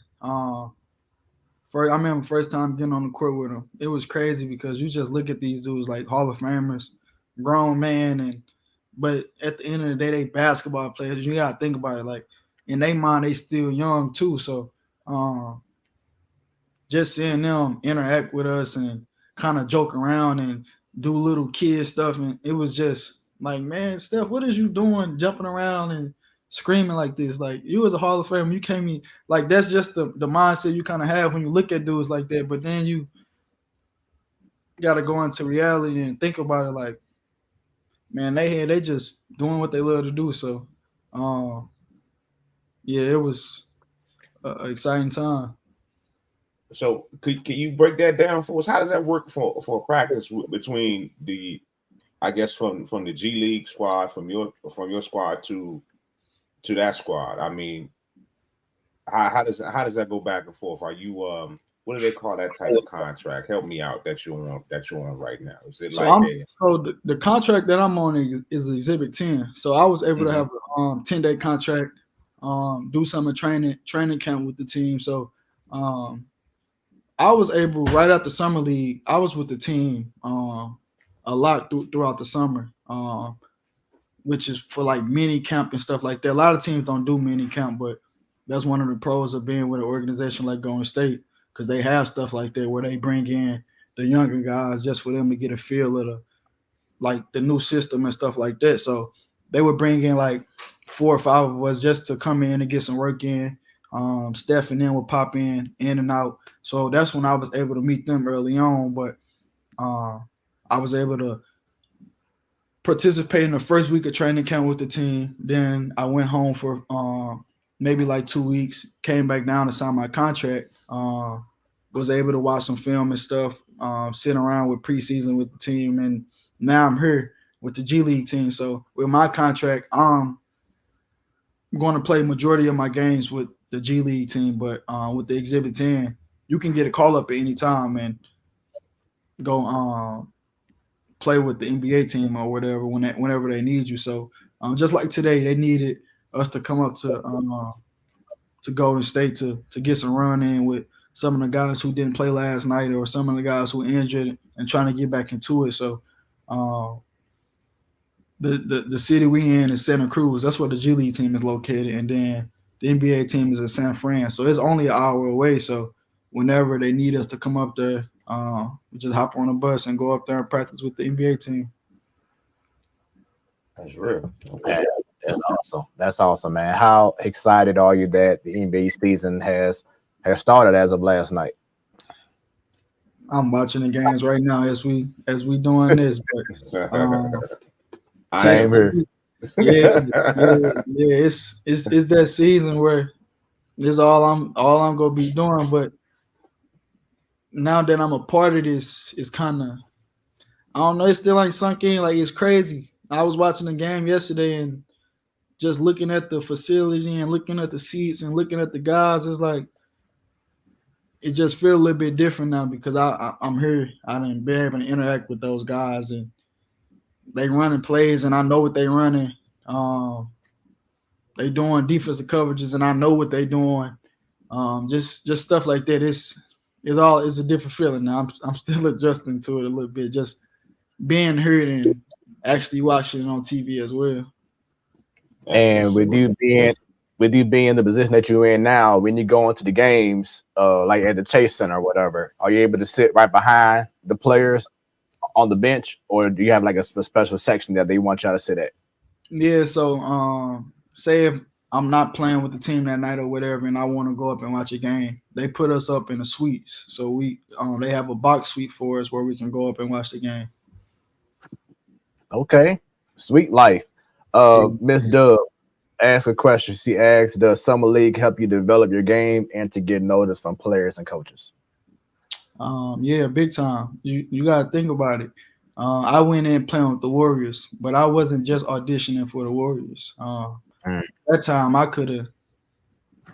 any team could have picked me up. I wasn't on any contract, didn't sign no contract. So the Warriors was the team that wanted me, but I was auditioning for all the teams in the NBA. So being there, being a part of that, like I said, is not too many. Like everybody who enter the NBA draft don't get to be a part of that. So being a part of that is very special and allows you to kind of go out there and play your game and show teams why you should be a part of the organization. So you brought up a while back how your little brothers are, getting letters and etc. So y'all got some great genes in y'all family. So right now on the Man Cave, who is responsible for the great sports genes in your family? Is it your mom? Is it your pops? Who is it? Who get the credit? My grandpa. Hey, okay. All day, every day. My dad was a football guy. My dad can't play a lick of basketball, not a lick. He to this day he walk around neck strong, shoulder strong, arm strong, running back, which that's what he was playing, and he was really good at what he did. Of course, I ain't get to watch him, but everybody that talking about him talks about how good he was at football at Sumner and how he ran through everybody and this and that. But basketball credit, that go to my grandpa. We used to have us in the backyard, in the alley, shooting on the hoop, tearing up the grass in the backyard. Got my grandma in the house mad because we messing up a yard. But my grandpa, he played semi-pro basketball. So, yeah, it all came from him for real. He kind of put the fun into it for us. At least for me. My little brothers, they kind of had a different upbringing, but for me, my grandpa kind of helped me throughout that. And I know that one of your brothers is playing at St. Mary's right now and hold things down, correct? Yeah, for sure. Yuri Collins. There we go. So shouts out to him, man. Once you get that call, because it's going to happen. I'm saying it right now on the Man Cave. It's going to happen. Once you get that call that you playing in the association. I know you brought up Tatum earlier. I know you brought up Russell Westbrook, Chris Paul. But who is a player that you look forward to facing off and being like, man, I'm on the court with this guy across from me, or I'm playing with? There's no question. Brian, like he our GOAT. Like he probably like the MJ to y'all. That's LeBron. Like Craig Black man. being able to share a court with LeBron, like all-time leading scorer in the NBA. Like it's understandable. He said that he's their GOAT and MJ is probably ours because come on now, I am 50-something years old. Now I bet Yuri is probably still in his early 20s. So that it makes sense. It makes a lot of sense, you know. He didn't see in and out. Why he didn't see Jordan play in and out every night like people in my age range did. You know what I'm saying? He didn't get to see that, you know. I'm not comparing the two. I'm just saying your eyes and my eyes saw two different things at two different generational times. So that's why it is what it is. And I accept that. That's no problem. I mean, I'm a LeBron fan. I'm a Mike fan. I'm a Wizards diehard. So it doesn't matter. As long as my Wizards are playing, no matter what team, I'm going with my Wizards. I don't care who they going up against like you. It's like we're going to ball. We're going to ball. Yeah. Get blown out like we're doing tonight, but it doesn't matter. Man. Yeah, man. Like I said, we definitely look forward to seeing you eventually because, like I said, it's going to happen very soon, man. Let's all talk about your thoughts in regards to, and everyone else's thoughts, the NBA coming out with a new thing for the first time. The NBA in-season tournament. It's been a big talk. It starts, I believe, next week. And let's talk about it. I got the slide here. So we have your different groups in the West and in the East. As you see, you have your I think it's 5 teams in each bracket that they be eventually facing off. Tournament nights will take place every Tuesday and Friday from November 3rd through the 28th. With the exception of Election Day on November the 7th, when no games will be played, which I like that because they put in the focus on everyone voting. So that's dope. Each team plays the 4 teams in its group once, 2 home and 2 away. All tournament games will count toward the regular season standings except the championship. Teams will be competing for the all-new NBA Cup. You get league honors at the conclusion of the tournament. The NBA will have the most valuable player of the in-season tournament and the all-tournament team. Prize pool, which I think is going to be a very big attraction for the players that, keeps them interested in playing. A prize pool will be allocated to the players on the teams that participate in the knockout rounds. Once again, it starts on November 3rd. Championships, semis, and championship will be December 7th through the 9th in Vegas. Give us your thoughts about the in-season tournament. Do you think it's going to be good for the league? Or people, hone in to like this is pretty cool? Will the players gravitate to it? Your thoughts about it, Yuri? I think with this being the first one, with the league being what it is, and people being competitive as they are, playing for something always matters. So I feel like when it comes down to winning that championship, it's going to matter. But I feel like if you get into it and you lose your first 2 games, and then maybe I ain't really playing for nothing, then teams probably take them rest days where they sit players or whatever. But it also counts towards your regular season record. So, it could go either way. But I feel like depending on how it go this year, would factor out how it plays for the rest of the NBA. Just because it's something new, you don't know how it's going to go. It could be good, could be bad. But I know it's players going into it with the mindset like we want to win. It's another championship. Like, why not win it? Especially the first win. Why not win it? I think it's gonna be a good experience for the NBA. I'm just trying to figure out. We got some numbers on that prize pool. What's that money looking like? What's that sponsorship looking like? Because I think that's going to be. I can't talk no money. I think that right there would be the biggest incentive for these players, to see how much money they playing for with this tournament. Yeah, that's a big factor. So, dog, your thoughts about this in-season tournament, the first annual, the inaugural? I really don't have a lot of thoughts, about it. I'm a football guy, so this is my first time hearing about the in-season tournament. Okay. I don't know if it's just for the sake of winning. I mean, if it, I know they said it counts for regular season record, but right. I get more so the tournament before, the play-in tournament. I get that because you're actually playing for like the playoffs, a spot in the playoffs. In-city tournament, I don't know if you're just playing for this, sake of competition. I guess it's good.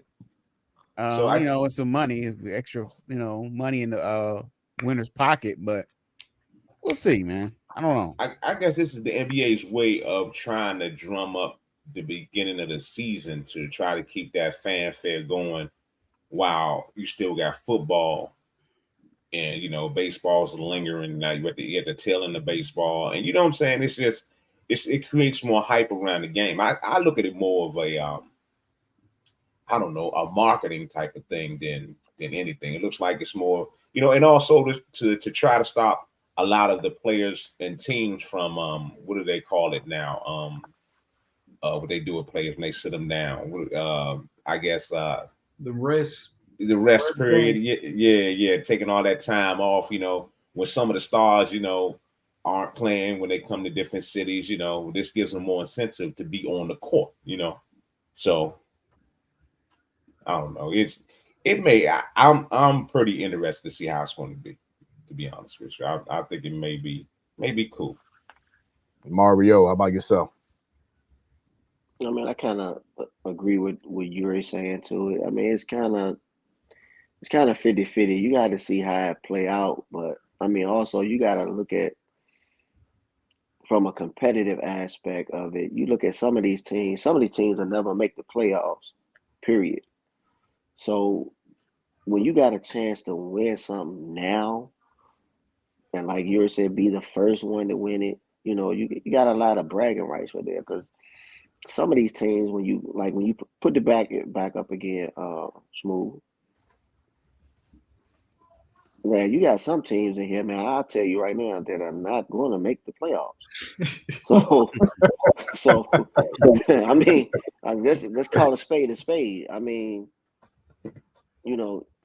so why not, try to give it your all now, and at least say I won something before the end of the season, though. End of the season is over with, because there are a lot of teams on these East and West brackets that will not see extended play in what should I say? April? Yeah, March and April. They will not be playing in March and April and May. They will be packing it up, getting ready for training camp come 2024. So if I was a player on one of these teams, I'm not gonna pick no team right now, but I would try to go all in and try to win it now while I can.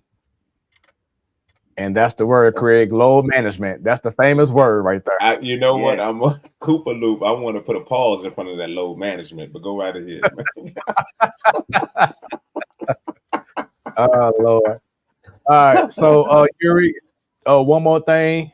We talked about venues earlier and how you were saying that, you wish you would have had more, sellouts outside of as Shea Fits. I have a feeling in a year or two, you may be enjoying this venue here. This is the renderings of the stadium that's being built right now in Los Angeles for the Clippers. Oh. And this it's called the Intuit Dome. And now check this out. It will have power at every seat. So you can plug up your phone, whatever, at any seat that you go to. It has, as you see on the bottom right, an acre scoreboard. So it'll go all kind of like how the Rams stadium is, but the scoreboard going all the way around the field, just like that. Then they'll double the toilets of any NBA game. And then I check this out. I think it's pretty cool. Because you talked about Yuri earlier about how y'all be sitting in the suites. This arena is going to be called, well, not it's going to be called, but they have this thing called the Wall, where there'll be no suites at all, just 51 rows and dedicated fan section. So they want to make sure that people are just fully engaged in just the game and kind of give like that college, high school feel of going to an NBA game. So just seeing this stadium or this arena, what are your thoughts on it? And like I said, I have a strong feeling that you'll be playing in that dome very soon. Man, it looked nice. It looked like look fake, man, like some video game stuff. Like it's gonna be cool to actually be in there and see that. Like that scoreboard going all the way around is crazy. Like, yeah, it's gonna be exciting to see when it's all done and finished. Yeah, man. Yeah. So once again, what's going to be exciting is to see you doing your thing, man, in the league. Before we let you go, did you have any special shout outs? Shout out to my mama, my daddy, my grandpa, my little brothers, all my family, and everybody that's been a part of me along this journey. They know we ain't done yet. Shout out to y'all for having me on here, and shout out to my city, St. Louis. There it is, man. And once again, thank you for taking time out of your schedule, man, to be on the Man Cave, man. We definitely appreciate you, brother. Hey, can I ask Yuri one question? One question before you get up out here, Yuri. And this happens to I need you to tell me on my FanDuel, right? I need to know 20 games over or 20 games under before you get called up. So Can you help me out? Because I'm about to go find that bet, my dude. So what do you think, man? 20 games before you get, or 20 games under before you get called up? Because I'm about to go put this bet in on FanDuel right now so I can get some money, man. Here we go. Right before I signed my contract, I had a gambling policy, and that is going against the policy. Oh, okay. Okay. All right. Okay. Go get me kicked out the all league. The statements that I just said have nothing to do with Yuri. That was all on Craig Black. I did not know he had that class. We scratched all that out of there. So I can't answer that one. I can't answer that one. I don't know anything. He doesn't know anything about that. That was Craig Black's mistake. And that's the deal. Okay. That's what's up. Our favorite fan, Miss Dub, says good luck to you in your career. Thank you. Do you look forward, man, to having that interview, that meet up with Stephen A. and Shannon Sharp and them? To be honest, nah. Great answer. He said, I'm good. Well, hey, definitely as your career continues to go on and on, man, we hope to have you back on our show, man, so we can catch up with you again. For sure. All right, so dog, did you have any last words before you leaves? No, I would say good luck in the league. We all rooting for you right here in St. Louis, man. You know, St. Louis, stand up. I got one thing though, Sidar. I like people like you because you ain't say too much the whole time, but then you came in and you said, I'm not a big basketball dude. I'm a football fan. There's a lot of people that don't know nothing about basketball, but always want to put their 2 cents in, and you stayed in your lane. So, yeah. Power up on them. I'm glad we had the people on the show today. That's good. Woo! Call them out. All right, man. But Yuri, once again, thank you for your time. Enjoy the West Coast. Enjoy being in the league, man. And we'll be watching and following and want to get you back on the show as your career progresses to bigger and better things, man. Appreciate y'all. Looking forward to getting back on here with y'all. Sounds good, man. And feel free to share your interview with all your people who missed it tonight. Shame on them, but they can catch it at any time as soon as we done with this show, man. So thank you very much. Got you. Appreciate y'all. Have a good one. Hey, thank all you. Right. Man, that was a dope interview, man, to have Yuri Collins on the Man Cave. Hope y'all have been enjoying the Platform Sports Talk Show and, of course, the Man Cave. Craig Black, I know you got to go ahead and bounce, man. So any last words? Man, I just man, it was a hell of an interview. Great young dude, man. Just wish him all the best in his career, man. The sports is you gotta take advantage of it while you can, while you're young. So take it to the moon, man. Sky's the limit. I am out. Appreciate y'all dudes. I guess I'll see y'all next month. Go Commanders. Hopefully we can turn this thing around. Hopefully we get my man Ron up out of there and we make Eric Bieniemy the head coach within the next 2 weeks, and we find an offensive line somewhere. I don't know. When you find yours, can I and let me know where you find them, because we need some help on the offensive line too. We can Frankenstein something together here. I don't know. Real quick. Oh, I'm sorry. Real quick, Craig, while you're here, give us your predictions for who's going to represent the East and the West, and then who's going to win it all. Oh, my God. After tonight, you want me to say the Wizards? See, that's what I got to say. After getting blown out by 23 points in the opener against the Indiana Pacers, you want me to say the Wizards? That's what you want me to do, Smooth? That's what you're trying to get me to do here? Nope. Be you. That's all. Be you. Who you got? Oh, my God. Man. Coming out the East, I'm gonna roll with I'm gonna go ahead and roll with Boston coming out the East. Okay, I think Tatum and Porzingis and they got Drew. They got Drew Holiday. I think they're gonna. Right. I think that's going. I would love to see Dame Dollar do his thing, but I just think I think them Celtics are gonna finally they're gonna make it out of there. They're gonna represent the East in the finals. Coming out the West, it's gonna be the Nuggets again. I think they're gonna actually just they're going to cruise right through the season. It's not going to be even. They're going to go into the Western Conference. To the finals probably up 15 to 20 games on the whole conference. I think that's how dominant they're going to be. To be honest with you, and who's going to win it all? Damn. I'm gonna go ahead and say the Nuggets gonna do this thing back to back, y'all. They're gonna get this thing back to back, yeah. All right, man. Well, yes. All right, Craig. Well, thanks I hope for your y'all time. Wrote it down. Hope you wrote it down. I'm about to go play some bets because I know you ain't give me no intel, so I'm about to make it happen. All right, fellas. Y'all have a great one, man. Have a good one now. All right. All right, so Mario, you up, man? Who you got representing the East, the West, and who's going to win it all? Man, I had to go next. I was thinking y'all prepared already. Hey, I'm prepared. I just got a lot of extra with my picks though. I'm gonna go Bucks. I'm gonna go Bucks coming out the East. I'm gonna go to Bucks, and it's gonna take them 7 games to come out the East. Okay. In the West, nobody has gotten better. Nobody. What? Nobody.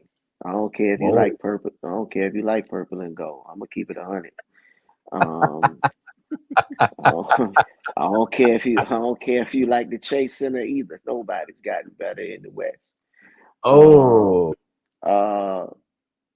Denver would do it again on some of the fact that they've changed the way the game is played.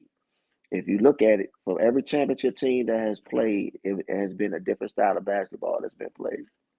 A different style. From the way Miami played when LeBron won it, to the way he won it in Cleveland, to the way they play small ball and Golden State. Every year that somebody has won, it's been different. And when you got the best big man in the league playing the way he played, averaging a triple-double damn near every night, what can you do? What can you do? The man is for real, and the Nuggets are for real. So if I had to go and pick it, that's when it might flip. I'll probably take the Bucks. If it's the Bucks gonna do it, and I can see them beating the Nuggets in at least 6 games. I get them six games. All right, Sadal. Like I said, I'm a football guy, but I'm going to give this a shot. In the East, I got the Celtics coming out. I like the squad. Always rooting for Tatum and everything. And on the West, I have the Suns coming out. Okay, KD, Bradley Beal, Devin Booker. Okay, they definitely improved their team. They gotta Mario. show up. They gotta show up though. Where was the improvement at? Bradley Beal. So you gonna put 2 shooting guards on the same team? Well, Devin Booker, two scorers on the same team, and he's gonna Bradley Beal's gonna be a rotational player.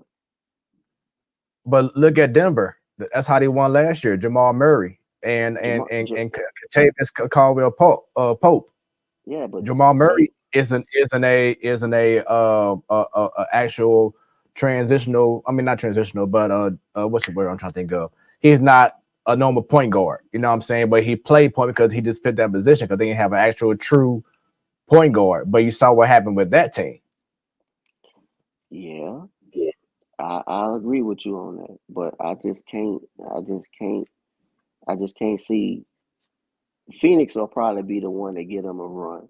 The Lakers will give them a run, but the Nuggets just got. It's just too much. It's just too much. We shall see. Kubaloop says KCP plays defense and can't guard the 3. Could be true, but he does have 2 rings. And what 2 rings in the last 3 years. Yeah, and you said that before I can say it, because I'm sure that's exactly what I was about to say. But I mean, Phoenix looks good. I mean, Sacramento, I'm not gonna take them out. Golden State gonna always be there. The Lakers gonna always be there. But I mean, anybody else, if you look at it smooth, nobody else really got better. The Pelicans might make a run if Zion can Yep. stay healthy. That's the key. Right. There we go. You know, and I'm gonna be honest, for real, if to flip it on the Eastern Conference side, the only way I could see the Bucks making it like that is if they stay healthy. They have to stay healthy. Yeah, because Chris Middleton, he's been hurt the last couple of years. Dame has been hurt the last couple of years. Giannis probably been the only one who's really been pretty much healthy the last few years.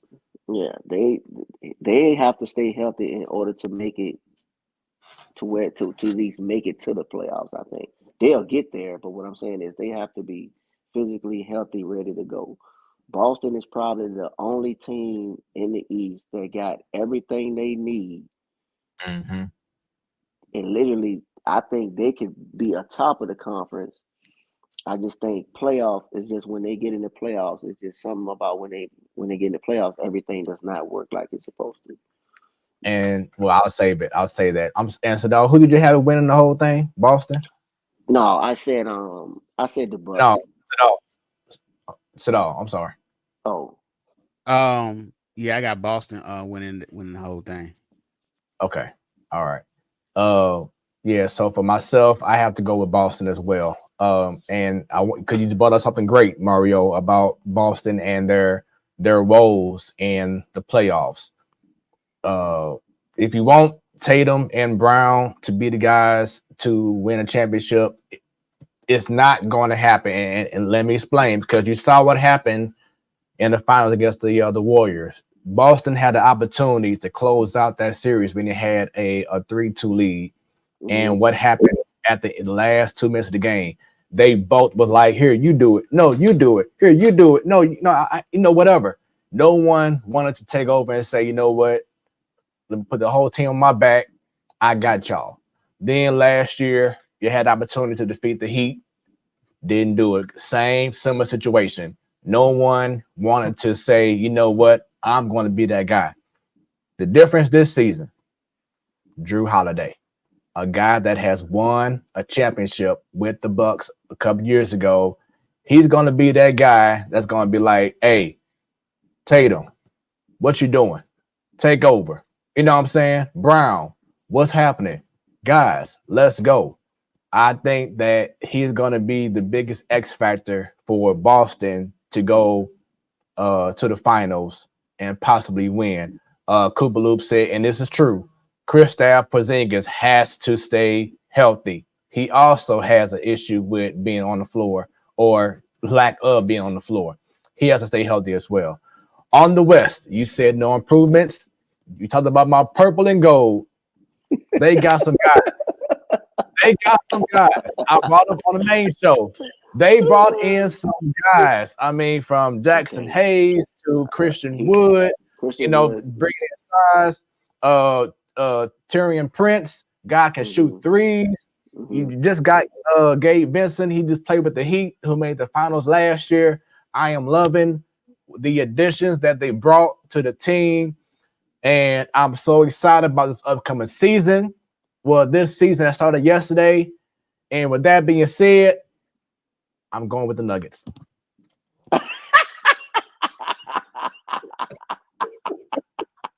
And the main reason why, and yes, I know it's game one. But I have to say it. AD. I have to say it. Yes.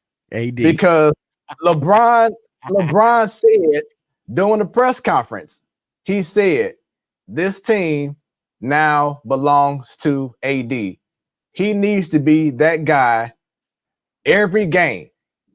First off, you got to be healthy, okay? True. But while you're playing, Six Flags. Exactly. The first half of the game yesterday, you was playing like you want to be the freaking MVP of the league. the first half of the game yesterday, you had 17 points. Mhm. Sadal, guess how many points AD had the whole game? The whole game. That's the second half. He had 17 points the whole game, meaning that he I did mean, not score. the second half is the one that count. He and as Cooper Lou brought up, they brought in some guys, yes, but AD has to stay healthy and score. Exactly. AD, you're playing in a city of centers, not centers, centers. Guys like Kareem, Wilt Chamberlain, Shaq. You have to hold it down as that big man. And my thing about AD is that a couple years ago, even Stephen A. Smith was saying in a couple years, this man's going to be the best player in all of basketball. But then guess what happened? Joel Embiid came. Giannis came. And Jokic came. The way that those guys have been playing is exactly how AD should have been at this time. But he's unreliable. It's been stated. It's been stated. When he's on, the man can ball defensively. He's a beast. He can easily win Defensive Player of the Year, and he should be shutting down teams left and right. But you got to be consistent, and you got to be on the floor. And hold on, because and that's my issue is that LeBron James should not continue to still be the best player on the floor when you got AD on your team. That's just the bottom line, especially LeBron being 39 years old.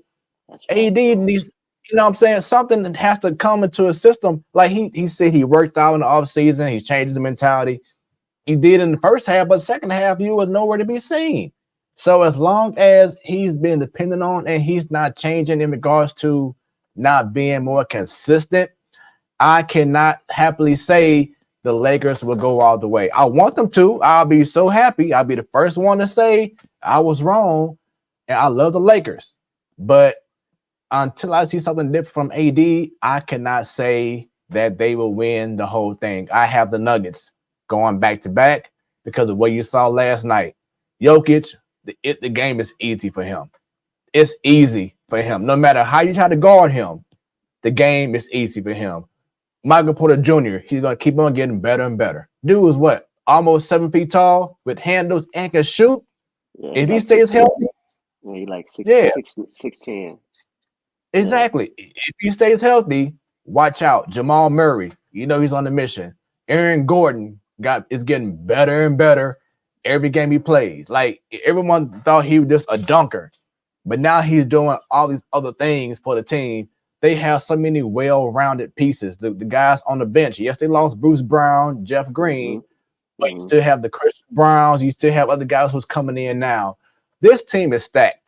And Mike Malone, if y'all haven't noticed, he's a coach that demands intensity at all times. Like he don't have the foot off the gas and no, he gets in people's behinds.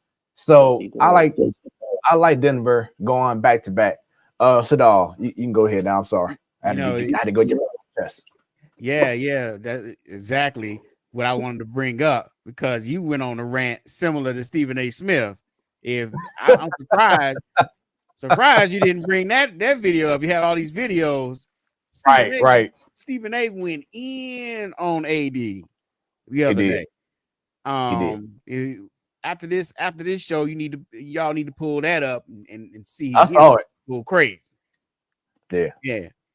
But he said it himself, man. Look, the way that the Lakers are playing LeBron James, they're not giving him as many minutes as before. You have to rely on AD. AD is capable of being the top star in the league, but he's so inconsistent. So goes AD, so goes the Lakers. So if AD is inconsistent, the Lakers are inconsistent. So bottom line, so AD has to step it up. and stay healthy. Mm-hmm. So the voters of the panel of NBA experts at ESPN did this ranking before the season. I'm trying to see if y'all agree with this. Number 10, AD. Number 9, LeBron. 8, Shea Gilgeous-Alexander. 7, Kevin Durant. 6, Tatum. 5, Curry. 4, Luka. 3, Embiid. 2, Jokic. 1, Giannis. Do you agree with this list, or should it be changed? Are they missing someone? I would swap 2 and 1. Me too.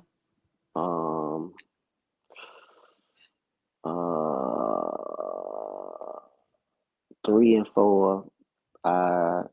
3 and 4. I probably would agree. 5 and 6. Yeah. KD at 7 though. I don't know. Yeah. I probably would. I mean, everything. The biggest one is probably just 1 and 2.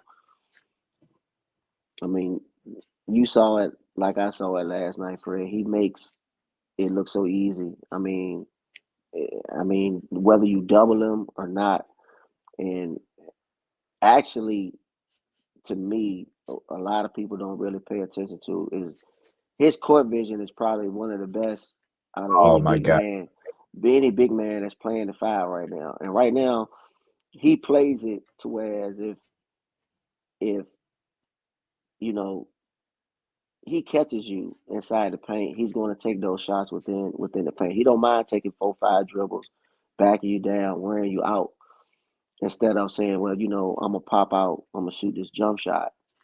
But and that's one thing about him that I say makes him the best big man that's in the league, because he can beat you inside and out, and he can pass the ball. But if I had to change anything on this list, it'd be just the 1 and 2 spots. Okay. Sadal, you have any thoughts? I don't watch enough basketball to even really know. I don't even know who number 8 is. I've never heard of him. Who, Shea Gilgeous-Alexander? I've never heard of him. Yeah, What? Shea a bad man. I've never heard of him. Shea a bad man. Yes, he is. Yeah, like you said, I would have Jokic number 1. And the reason why, because Giannis just doesn't have a consistent outside game. If he did, then my Lord, I mean, he's already pretty much unstoppable now. But if he develops an outside game, oh my God, like, good Lord, good luck. You know what I'm saying? Good luck. I would agree to that. That I would. Yeah. So that was our basketball talk. It's time to transition. And before I go into the football, real quick, baseball. Shouts out to the Texas Rangers. Yes, Texas Rangers, and to the Arizona Diamondbacks. Yes, do not be alarmed. What? I did say the Texas Rangers and the Arizona Diamondbacks. They will be facing off Friday for the World Series trophy. Jobo, close your eyes. Close your eyes, Jobo. Yeah, so both series, and I said this in the chat, in our chat, but both series to me were impelling because of course everyone have me thought on the that edge of my seat, man. I haven't followed baseball like I used to in a while, but I picked up on at least the playoffs, and it's been pretty much wipeouts until it got into the league championship series, man. And that's when the competition started to develop. It went one way. You thought it was gonna go one way, and it swerved, and it turned into a series. And what's amazing for both series is that, of course, the lower seed won, but it's how they won. Both Texas and Arizona had to go back to the opponent's stadium and win 2 games in a row. That's not easy to do. That's ever happened in playoff history. That's crazy. And people are complaining about how these higher seed teams are losing so early because of the new system and the new bracket style. My whole thing is everyone got to play. if you're a higher seed and you get more rest, there's no excuse for you to say, "Oh, we wasn't ready." No, you know what I'm saying. Bottom line, you just got beat. The better team won. You know what I'm saying? So I think stop the this is the excuse. best. I think this is the best playoff setup baseball has ever seen. I agree. This is I the agree. best. The And only what thing that you I have would in your change. Oh, I'm sorry. The only thing that I would change is after each round until the league championship series, you reseed. You know what I'm saying? So it's like, you know, if 6-3, if the 6 seed beat the number 3 seed, then the 6 seed got to play the highest seed left because the 6 seed is the lower seed. You know what I'm saying? So Yeah. you know you playing the lower seed. I mean, so you're playing the higher seed if you're the lower seed. So you pretty much just reseeding after each round until you get to the LCS. That's my only change I would have. But other than that, I love the new wild card round, going to the divisional round, and then league championship round, and of course the World Series. So outside of the reseeding, I love how everything is because playoffs should be it shouldn't be streamlined where, you know, it's automatic that the best teams are going to win. You know what I'm saying? Or the top team is going to win. It needs to be fun and interesting and different. And that's the joy of being in the playoffs. You know, this is how college basketball is. You know, yeah, you have your 1 seeds or, you know, your 2 seeds. But what happens if you get that one game where that 1 seed or 2 seeds slip up? You know, that's the excitement of postseason because you should not never know the outcome. It should be exciting. So I enjoy it. And then, you know, in this World Series, you got 2 teams that look so very similar, you know, to each other. And it's so evenly matched that it's going to be hard to pick a winner in that one. It's so evenly matched. They got the same type of players on a team. You know, you can match up like 1-to-1. Okay, this player matches up with this player. This pitcher matches up with this pitcher on both sides, man. So I'm excited to watch the World Series this year, man. Yeah, I've man. been missing it a couple of years, you know, because it was like, oh, okay, they gonna win. Oh yeah, they gonna win. I think they said this is the first time in 7 years that the Houston Astros and the Dodgers are not in the World Series. Yeah, that is what they said. So so this is gonna be pretty dope. Let's go ahead and transition to NFL Week 7 takeaways, and on the screen we have the results from last week. Last Thursday night, the Jaguars defeated the Saints. This was a shocker to me because the way they came into the game, the Detroit Lions. You shocker because I'm going for the Lions, and I had them doing some dangerous things this year, and they came in, I believe, 5-1 and on the roll. Oh, I thought you was talking about the first game, the Jaguars and the Saints. No, I don't care about that. But no, the Ravens destroying the Detroit Lions. That is a little shocking. I thought it was going to be a little bit more competitive. Okay, I'm with you on that. Yeah, but it seems that something is clicking slowly with Lamar Jackson and the Ravens. Do y'all agree with that? Man, I've been saying this about the Ravens before the season. I said they was going to dominate because of their defense. I said that, and I picked them to win the division. They was like, "Oh no, Cincinnati!" I told you this was going to happen. But I didn't see them. I didn't see them wiping out the Lions like they did, though.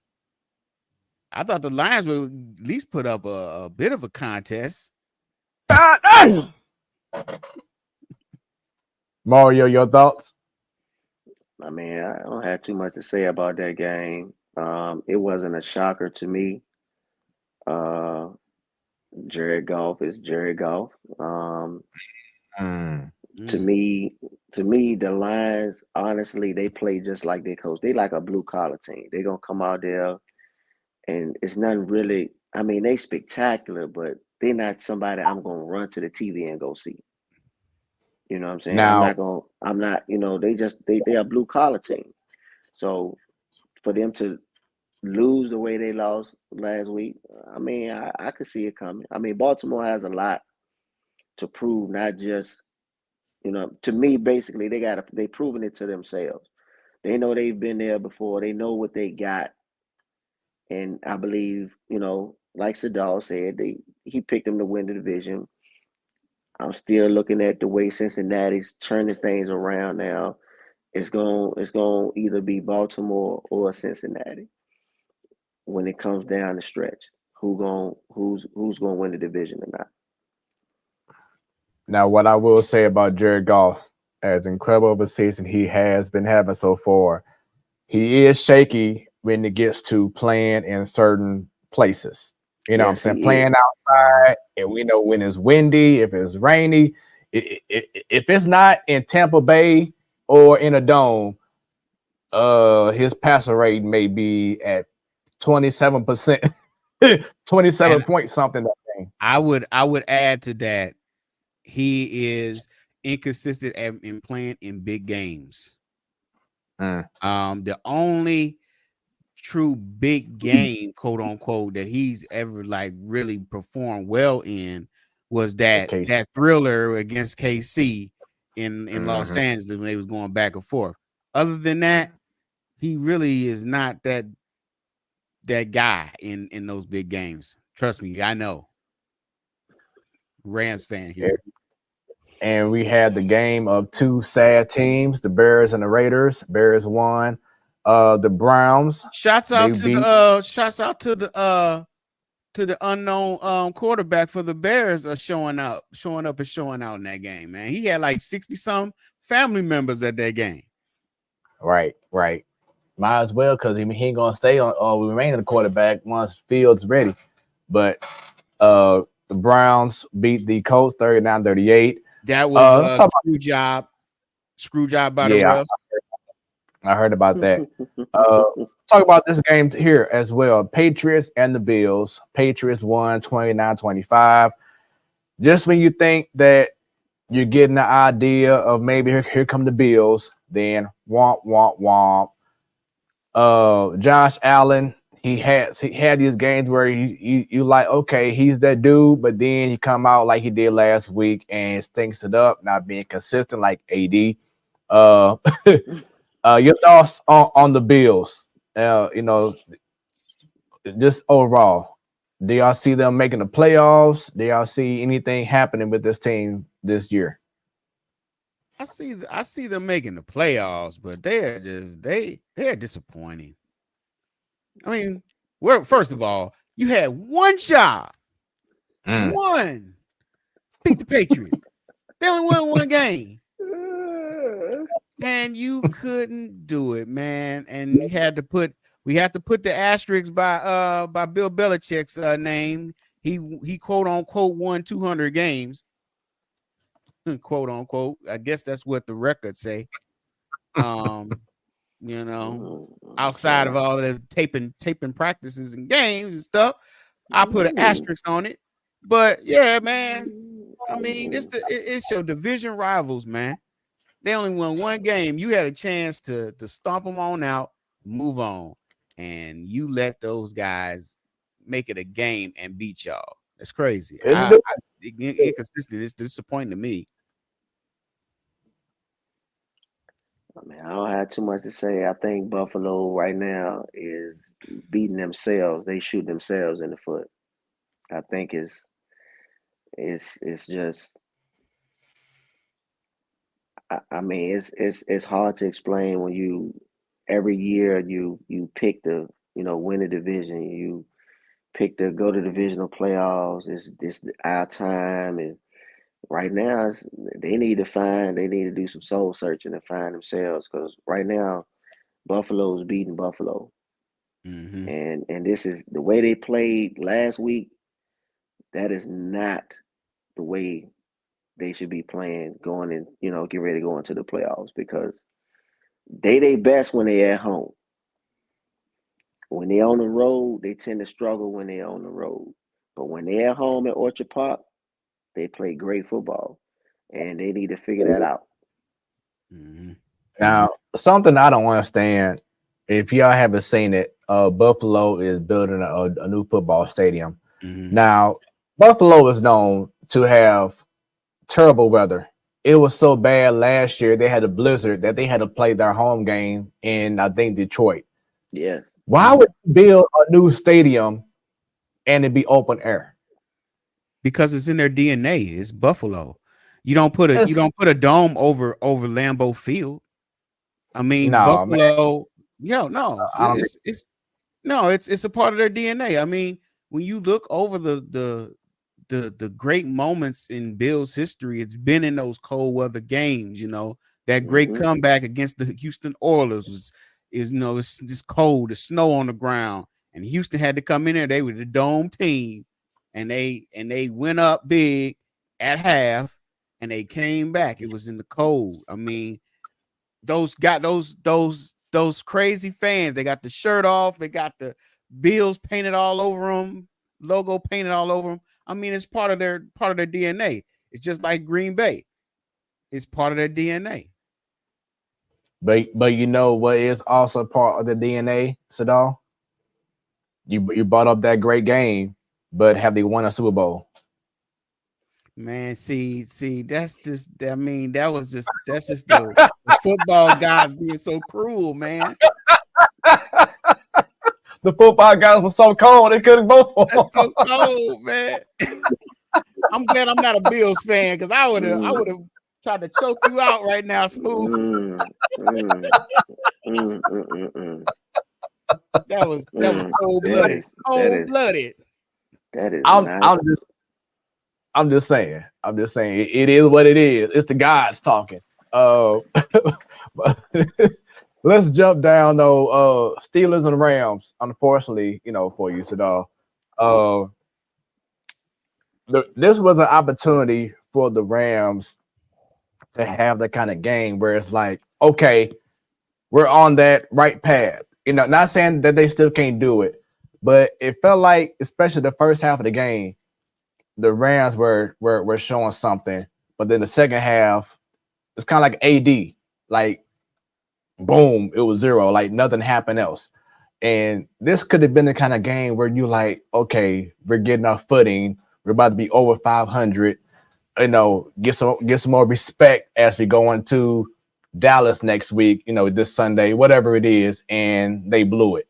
And from what I'm seeing, Sean McVay's game plan was to keep running the ball. I guess one of the best run defensive teams in all of football. When you had the opportunity to keep throwing it to Cooper Kupp or to what's the name, Puka? What's the name? Yeah, Puka Nacua. You have weapons, passing game wise, and you didn't utilize that because you want to run the ball so much. Here's the deal. That's the knock against McVay, that he throws too much. When you see what happened when he actually opened up the run game, they actually had some lanes to run through, even with the backup running backs. Royce Freeman was really hitting some holes there and was picking up some chunk yardage. Here's what happened in this loss. There's two things that happened. One, the kicker, Brett Maher. Yeah. I mean, he's famous for missing those 3 field goals with Dallas, and you expect him to, yeah, he's gone. So they solved that problem. He gone. Now the second problem that you had, this is what, now the Rams were still in the game, despite the boneheaded pick, the pick that Stafford threw in like was the first drive of the second half. They still was in the game, and the defense and the defensive line and the linebackers were really stepping up and really getting to the quarterback. The thing that broke it open was one guy in the secondary. His name is Kendrick. They need to cut him. He does not. He can't cover a cough. He let I forget the receiver's name get burned on a 40-50 yard pass, and he's just terrible, and he's been doing it all season long. He's the type of player he'll make a good play and then he'll celebrate like he did something, and then on the next play he'll get burned trying to play hero. You go that look, he's trying to dive after a ball that's thrown on the back shoulder. You can't get that. What are you doing? He falls to the ground. He goes 40-50 yards upfield. The secondary, and then after that happened, them being a young, immature team, that just kind of like it seemed like they just kind of gave up mentally and let the Steelers come back into the game. Some people would bring up the fourth down play where Pickett tried to sneak it and he fell short, but they gave him the first down. But the game was already over at that point because the Steelers was already up by 7 late in the fourth quarter. So the best the Rams could do is try to tie up the game late in the game, but I think that game was over way before that. And then I think the secondary has problems. The offensive line has been shaky at best at some points of the season, but they played well when they start running the ball. When they ran the ball, the offensive line really got the relief off of them, and they actually played offense to stop, to guard the run. If they drop back to pass, they're sitting ducks. They're like wet tissue paper. Wet tissue paper. They're like wet tissue paper. You just run right through them. That's our offensive line, man.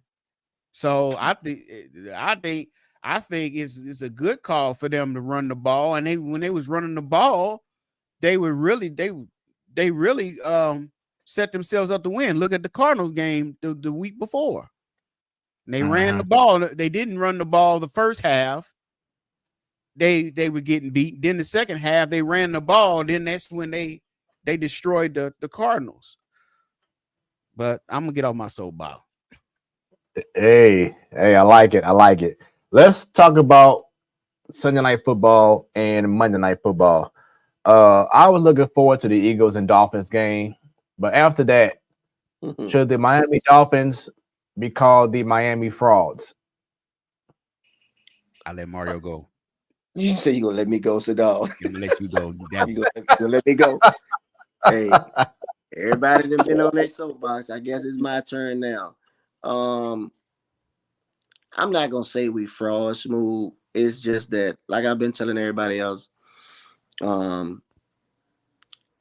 you can score as many touchdowns as you want during the regular season anytime you play football, but can you stop somebody else from scoring touchdowns? Our problem is not really on the offensive side; it's on the defensive side. That's my issue right there. I love Mike McDaniels. I love him. I love what he's doing with the offense. But sometimes a lot of that stuff is predictable. And Sunday night, Philly, which has one of the best defenses in the league, credit the Georgia Bulldogs for that. Right. I mean, if you scouted and looked at film, I'm pretty sure that's what they did. And they just made it look easy. Defensively, Philly made it look easy. They made it look real easy Sunday night. I sat here and I watched it, and I'm like, really? You trying to run an outside zone? Didn't you try that about 2 series ago? Did it work? No, but you're trying it again. I mean, and to me, if you can't run the football, like Sadal said earlier, it doesn't set up nothing for you to, throw the football continuously. Now you're sitting back there like a duck for real. So now all the defensive coordinator gonna do is just turn the dogs loose. That's all he gonna do. And that's exactly what they did to them Sunday night. They sat back there and they turned the dogs loose. So they shut the run game down and they forced Tua to throw the football, which I knew was gonna happen. And Philly just played Philly football. Did they look really good? Sometimes they did, sometimes they didn't.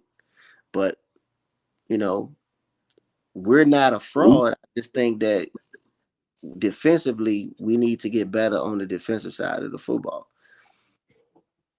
Hey, So I feel your pain, Mario, because the Eagles did the same damn thing to the Rams. Stopped the run and ran right through them like wet tissue paper. Yeah, yeah. You can't sit back and throw 30, 40 times. Tua not made to throw the football 40 times. I'm gonna tell you that right now. He's not. I can see Matthew Stafford doing it because he's done it before. But to sit back there and watch Tua throw the football 30 times, maybe 40 times, that's a bit much. And win the football game in that type of environment, I couldn't. Right. I can't see it. I can't see it. Not in Philly, no. And the reason why I say it frauds is because you think about who they beat this season. They beat the Chargers. How the Chargers overall? Not so good. Okay. They beat the Patriots. How the Patriots doing? Not so good. They beat the Broncos. How the Broncos doing? It's all right. They lost to the Bills. Now, prior to last week, it would have been like, okay, one of the big dogs. They beat the Giants. How the Giants doing? They beat the Carolina Panthers. How the Panthers doing? They suck. And then, of course, Philly. So, like, that was, like, pretty much their maybe second game where they had some supreme competition. And as you saw, as I said earlier, lost against the Eagles, lost against the Bills. So, like, the competition really hasn't been that great to say, okay, well, this is a great team that can go all the way.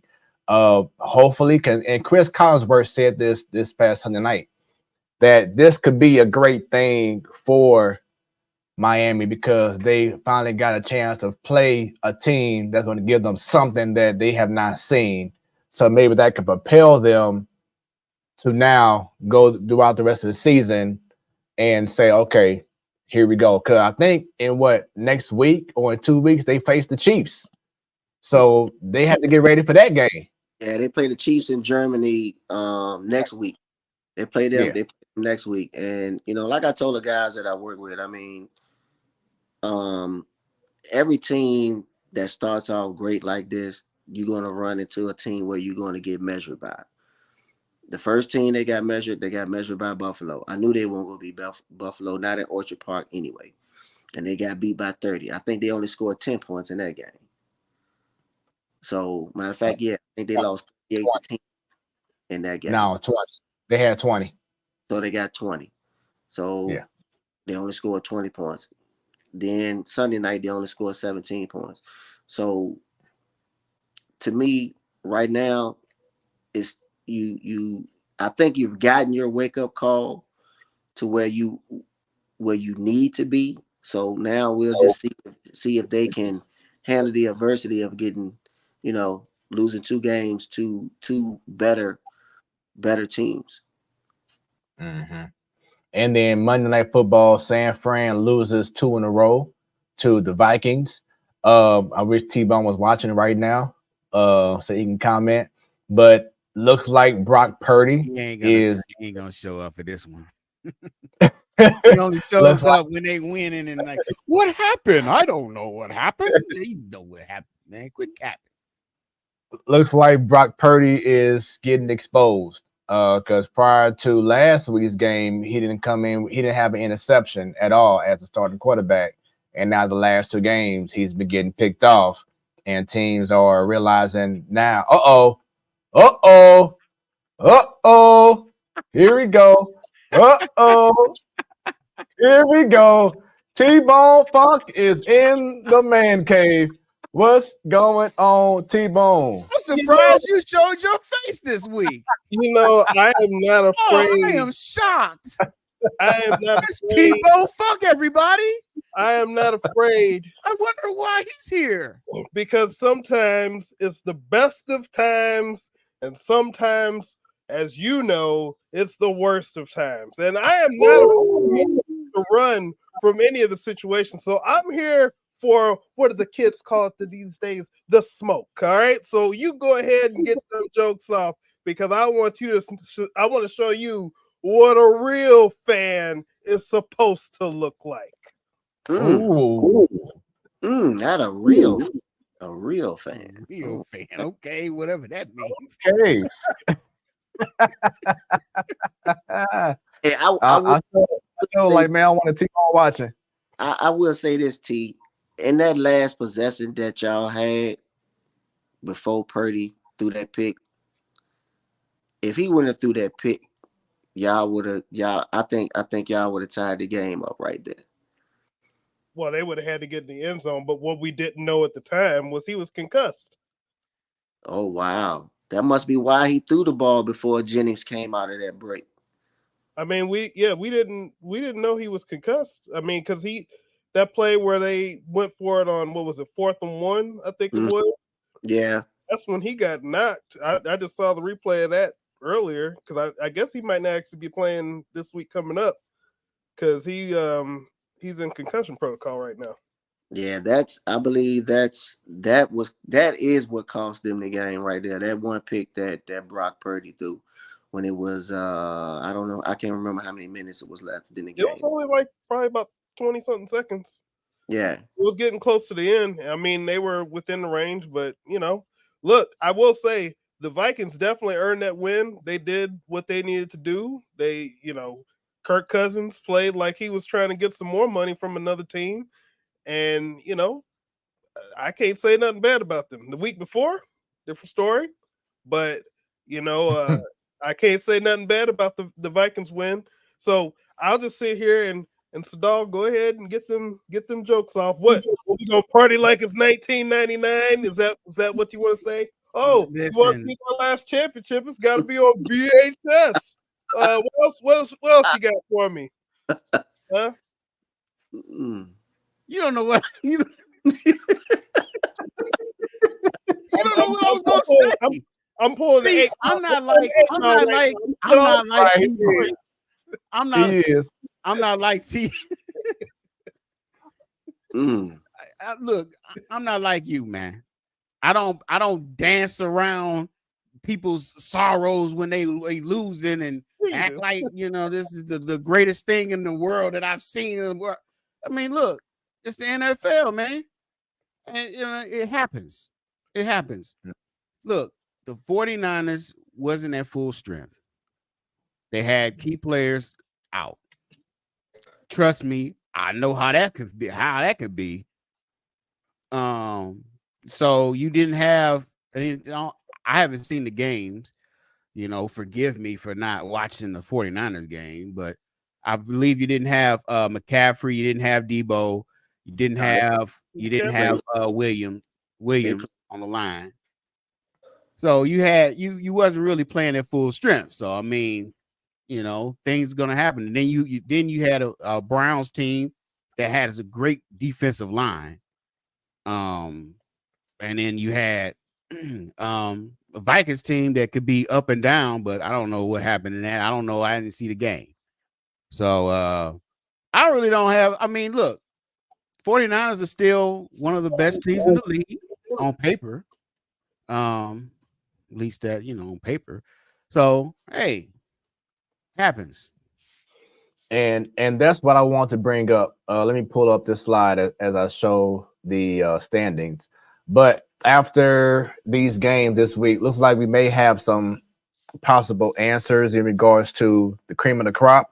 Is it safe to say now, T-Bone, I ask you first, is Philly the cream of the crop in the NFC, and are the Chiefs the cream of the crop of the AFC, and maybe of all of football? I still say that the Chiefs are the gold standard right now when it comes to all the teams in the league.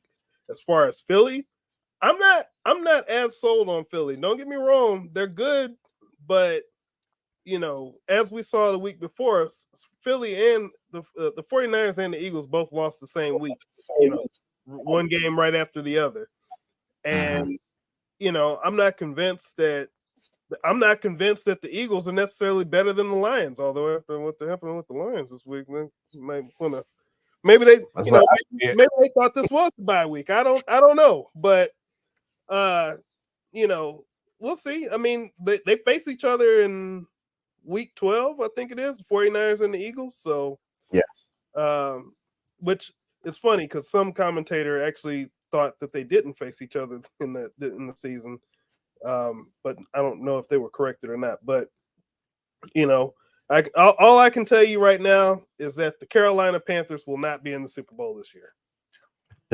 I think that's safe to say. Who do you have as the cream of the crop right now in the NFC and AFC, Sadal? I say the Eagles. In the NFC. They have been looking a little shaky. I said that in after week 1. I said that they don't really look the same as last year. And I was proven right, all throughout the season, even though they won some games, it's been shaky. It's been shaky all season. KC, and that's mainly because they have a new offensive coordinator, so they're trying to still learn that system too. But proceed. Yeah, that's just true. And then of course on the AFC side is the Kansas City Chiefs. I mean, I think there's only, the way I see it, there's only one elite quarterback in the league. There's only one, and that's Patrick Mahomes. Right now. So and he plays for the Kansas City Chiefs, and I think they're the best team in the league. They're the defending world champs till they get knocked out of the playoffs or get beat in the playoff. So, yeah. Mario, your thoughts? Cream of the crop, NFC, AFC. I'm gonna go with Philly, but I mean, they're not the same Philly team as they were last year. That's due to new offensive coordinator. Kansas City, they're not the same team as they were last year. But I will say defensively, they are better than what they were last year. Their defense is better than the defense has played better this year than they did last year. Way better. So if the defense can continue to stay healthy, I think however Pat Mahomes play, because to me the Chiefs go is like any other team, with the quarterback. Pat Mahomes play good, the team gonna look good. Pat Mahomes play kind of bad or horrible, they might have a chance to lose. I mean, he's the elite. Like I said, he's the only elite quarterback in the league. I mean, he is the king of the hill right now. So, he wears the crown till somebody wants to come and take it from him. He's going to continue to play the way that he's been playing. Sadal brought up elite. Let's talk about college football week 8 takeaways. And we have now on the screen our top 25 AP poll. And shouts out to Mizzou. They are actually, you know what? I'm sorry. This is the older one. I think Mizzou is now number 16. So I got the wrong slide. I apologize. I'll get it right for Mizzou, man. Right. Hold on. This ain't right. Can't get no righter. But now let's talk about, let's see if I got it real quick. I thought I had it. Let me see. Maybe I don't. I apologize. But yeah, I believe Mizzou is ranked number 16 in the country. But for those who didn't know, I did go to, and shout out to my wife who came up with this great idea last minute. Went to my first Mizzou football game this past weekend, and it was an amazing atmosphere. I love how the stadium is. It was sold out, gold everywhere. Yeah, it was their homecoming game against South Carolina, and Mizzou won. My wife is a alum. She loves to say it, alum of Mizzou. So it was her first time being back out there in Mizzou, pretty much since she graduated. Probably I won't say how many years. That's how you scored the tickets. No, I just went on a third party site and got some tickets last minute. But yeah, she wanted to go. I said I looked for some tickets, and boom, we had seats right at the 50-yard line. And boom, great atmosphere. And that team is special, Sadal. That team is special. They have a bye week coming up, and then they play Georgia. And at next week, so not this weekend coming up. Yes, yes. So that's going to be, of course, the biggest game of the season for Mizzou. And I'm looking forward to it and see if this team can step up, because we know, Sadal, what happened against LSU. We had the game, like it was there. We had it, and then they just gave it up. You know what I'm saying? They had the opportunity and they lost it. I'm trying to pull up the poll right now. I thought I had it on here. I guess I took it off by accident. But I'm trying to see if I had their updated rankings, but I don't. But yeah, sorry about that. But yeah, like I said, I'm excited about Mizzou. Things are looking up. Unfortunately, it was announced that number 5 ranked player of all of high school, and I think he's like number 2 ranked wide receiver, Trey Wingo from SLU High School. He announced he's going to Texas. Everyone thought he was going to Mizzou. Now his father did say that things can change in December. You know, just because you signed, said that you committed verbally or on a contract doesn't mean not contract, but you know what I mean, on intention, letter of intention, whatever. Letter of intention. Excuse me, letter of intent. Right. But anything could change. And his father told the local media that it's possible anything could change. So if you could imagine, there's a certain coach that can attest to that statement, but I'm not going to bring him up. I wonder who that is. Yeah. But yeah, like I said, anything can happen between, you know, now and next season. I thought I had it up. But yeah, Mizzou is ranked number 16 now. So that's the correct standing. Real quick, Georgia number 1, Michigan number 2, Ohio State 3, Florida State 4, Washington Huskies 5, Oklahoma 6, Texas 7, standings Oregon Ducks 8, Alabama number 9, 10, Penn State 11, Oregon State 12, Ole Miss 13, the Utes 14, Notre Dame 15, LSU 16, Mizzou 17, North Carolina 18, Louisville 19, Air Force. Wow. 20 Duke, 21 Tennessee, 22 Tulane, 23 UCLA, 24 USC, and 25 JMU. Who's JMU, T-Bone? JMU. Yeah. Let me find out. Oh, James Madison University. Yeah. Wow. That is what's up. They are ranked number 25. So that's the AP poll side and have everything right. Wow. Yeah. That right? So I was watching. Sorry, yeah, it's the same logo. I'm looking at it right now. James Madison. Yeah, James. So they from my home state, from Virginia. Yeah, they James Madison University. Wow. Yeah. They are. I like this football season. It's just so much parity, man. Is it? Yeah. Yeah. Because there's I'm not even, that's not even like a shot. I mean, look at the top 4 teams. Is it really parity? Well, because those top 4 teams, you can argue with any of them, they haven't played anybody yet. And so that list has been shuffling. That top 10 has been shuffling all season long.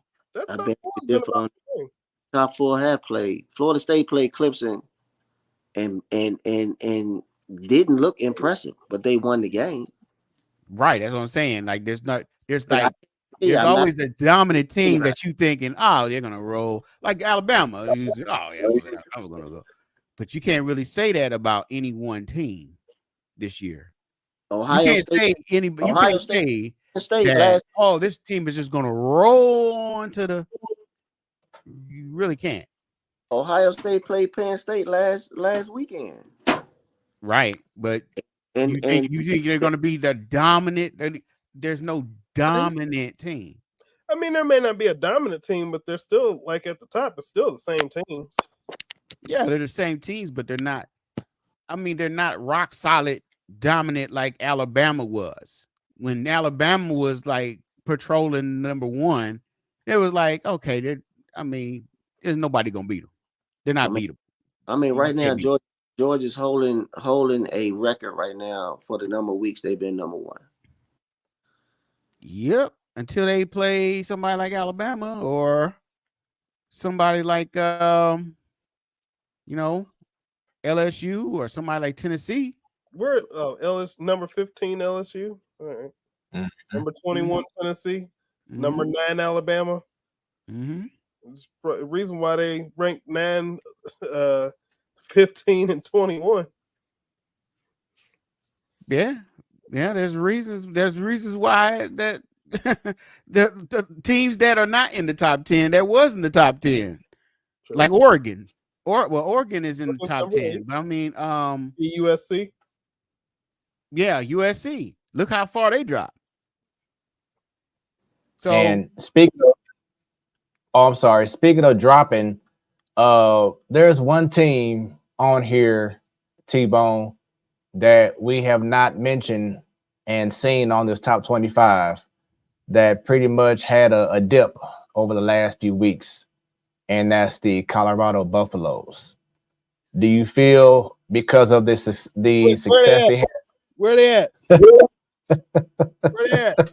Oh, wait. Hold on. Hold up. There they are. Down there. That way there.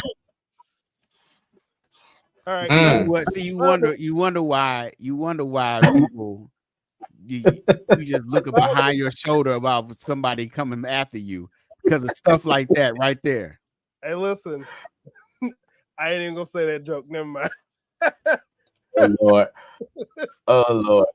So yeah, as I was saying, Colorado, I believe they have lost 3 out of the last 4 games. And do you feel like the early success that they've had, they pretty much had too much dip in their chip, and that's why they're struggling now? I've already said what was going to happen here. They weren't going to be able to really compete. There was the illusion of the schedule that, based on the teams that they faced in the beginning, obviously, yeah, they won some games that people didn't expect them to win. But when the season before they were a 1 in whatever team, who expected them to win really any games, right? But, once they started facing, and who, by the way, they beat, what was it, TCU? What was it, TCU the first week? Yeah. So, yeah. And they were in the championship game last year, right? Correct. So obviously that's going to give them a big boost. And obviously, Mountain Time is going to get them a big boost as well.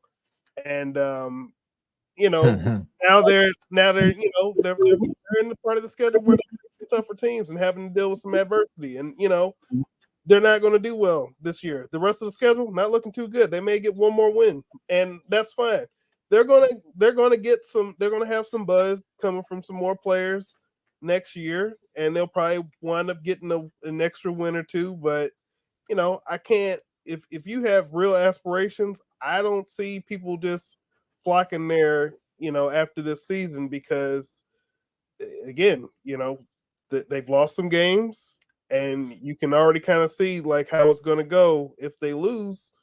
But I think that he has a chance to do more next. So Deion Sanders has some words about the team, and I want to play this video. This was after their loss against Stanford. What I just said in the locker room to the team is they got to make up in their mind, are they in love with this game or are they in like with it?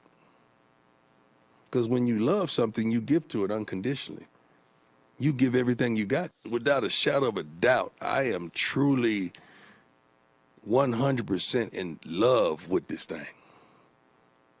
And I just want people to match me. Just match my passion, match my heart, match my love, match my consistency, just match my mannerisms, just match every darn thing I give to this game.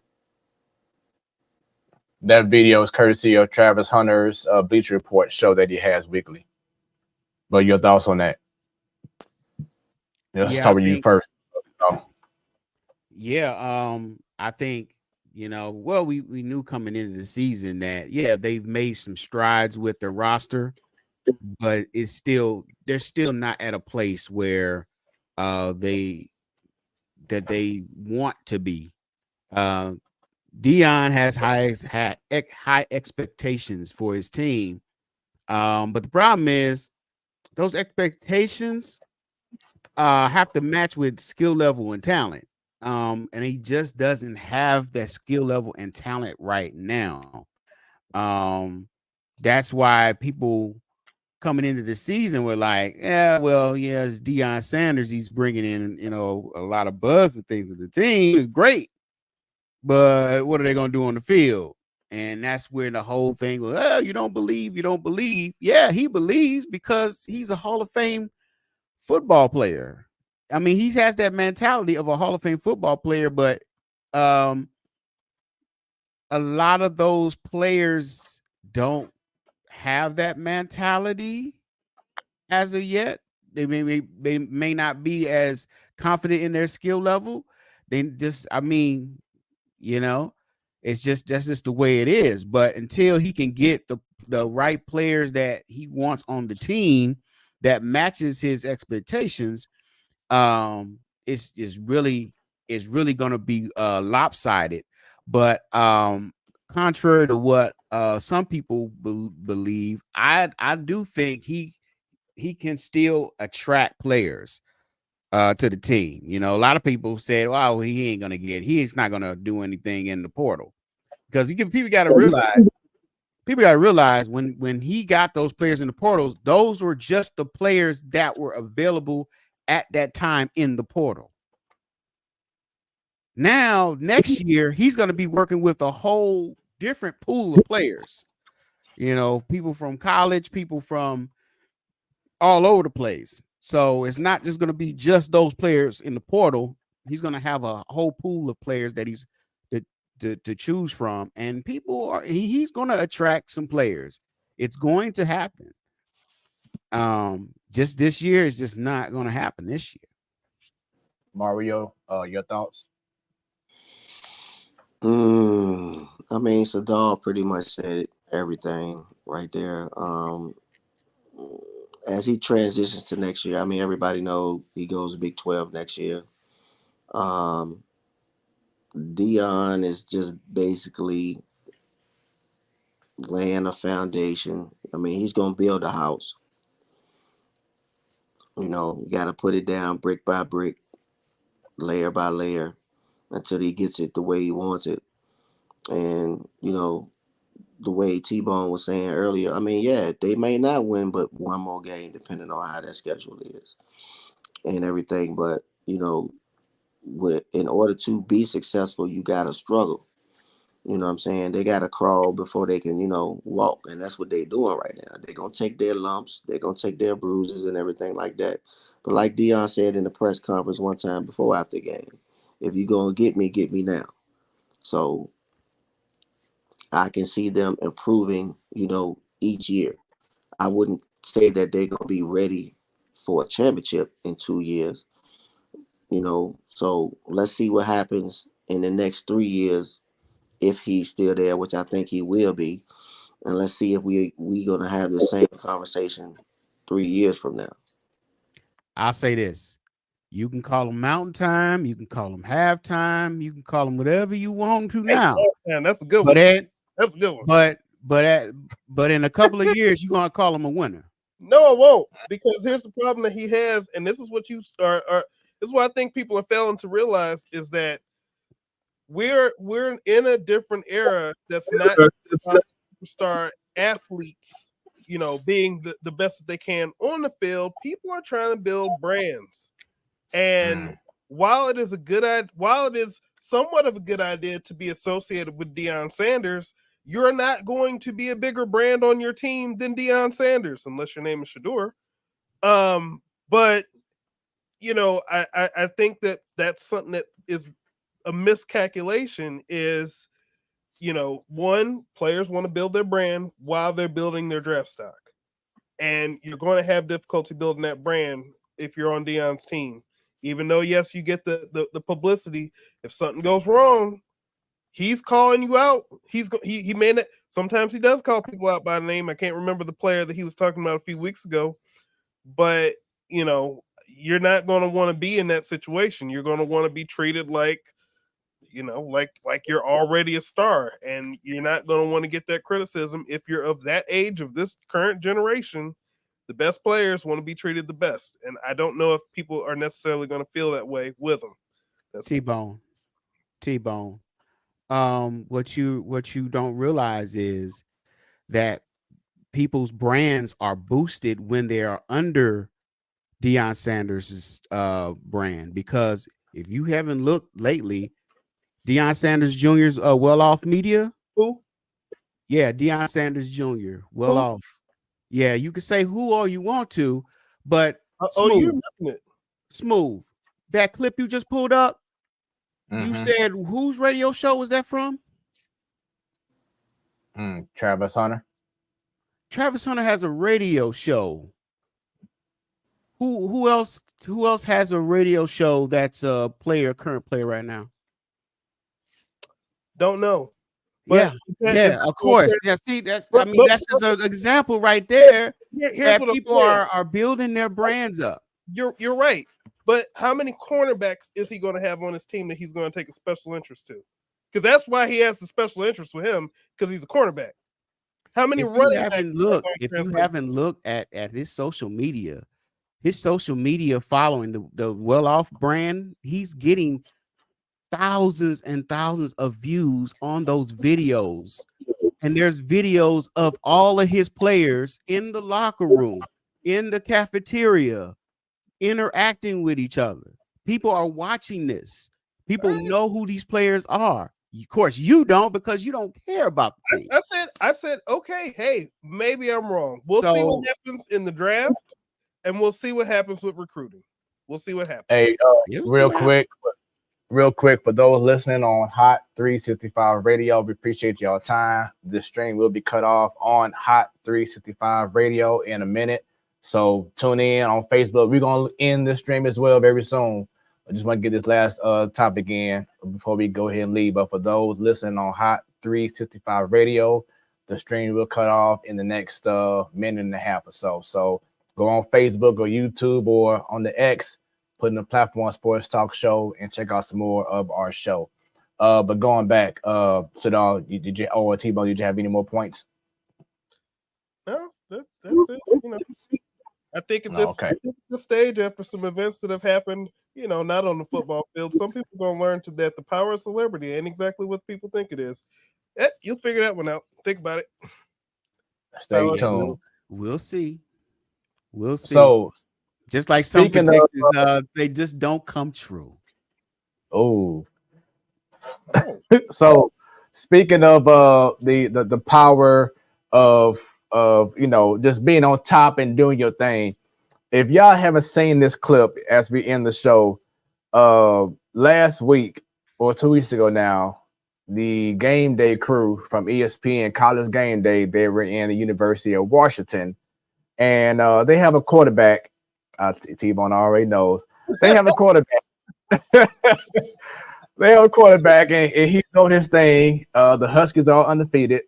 And they have a quarterback, Michael Penix Jr. And Desmond Howard got on stage with the mascot, and he's pretty much showing a lot of love to. I haven't seen to Michael. Check out this clip. On the field, he's built relationships with the players. I tell you what, he's dealt with a lot of adversity to get here. He's grateful to be Washington's quarterback, and they know that every time he takes the field, he's going to bring that big Penix energy. He's going to bring that big Penix energy. He's going to bring that big Penix energy. That's right, Harry. Let's go, baby. I've been pronouncing his name wrong.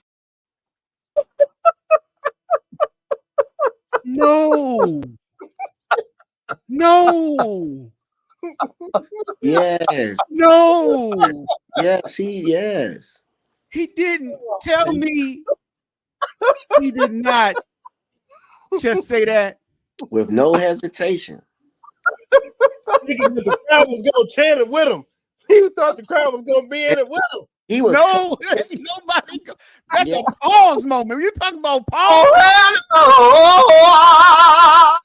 Pause, man. Yeah, clapping his hands and everything. He's a menace. Dancing. Yeah. Smiling. He thought that he just created a new phrase. No. Look at the comment. That ain't it. That ain't it. Desmond Howard. See, on the field, he's built relationships with the players. I tell you what, he's dealt with a lot of adversity to get here. He's grateful to be Washington's quarterback, and they know that every time he takes the field, he's going to bring that big Phoenix energy. He's going to bring that big Phoenix energy. He's going to bring that big Phoenix energy. That's right, Harry. Let's go, baby. I've been pronouncing his name wrong. And why is he off beat when he clapping? It's the 2 and the 4, man. Not the 1 and the 3. It's the 2 and the 4. I know you know this, T-Bone. You know the 2 and the 4. You know that. You didn't know they be on the beat. Oh my God. How in the She said he did say what I thought he said. Yeah, he said it. He said it.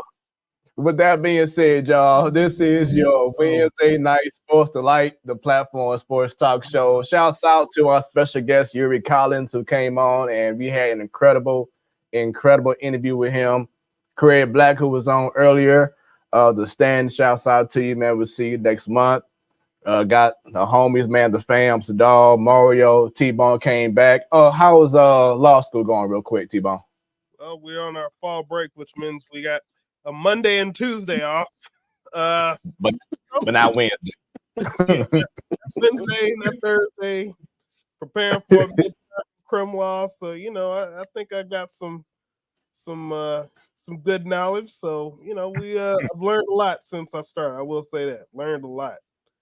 So that's what's up, man. It's always good to have you back on the show, man. When you're free and you talk about football. always trying to drop in for about 5 minutes of funk. You know what I'm saying? There we go. But once again, y'all, to those watching for the first time, thank you very much. We hope y'all have enjoyed this wonderful show.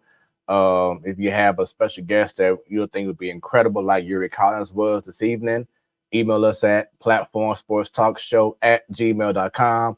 We on an Insta at Platform Sports Talk. We on Facebook, the Platform Sports Talk Show, the X at 314 Sports Talk.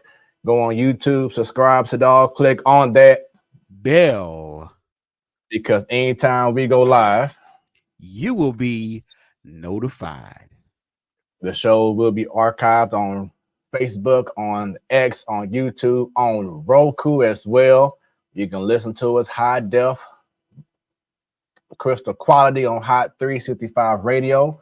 Go online, hot365radio.com, or if you are team Android or team iPhone, go to the app, put in Hot 365 Radio, and boom, we on there. We also on a Twitch channel, twitch.tv/Hot 365 Radio. Of course, tonight was the Man Cave every last Wednesday of the month. Next week, we have the Ladies Night Crew, so stay tuned for that. And Miss Dub says, T-Bone, we have confidence in you. So no doubt he's gonna definitely hold things down. So once again, this is your Wednesday night Sports Delight, the Man Cave every last Wednesday of the month. Most exciting 2, maybe 3 hours of your night on a Wednesday, but we have fun doing it. What happened? And when you have fun, time just keep on going. But with that being said, y'all have a great rest of y'all week. Oh, and one more We thing. had a phenomenal day today. Negro League Museum and Arthur Bryant's Barbecue. Peace out, y'all.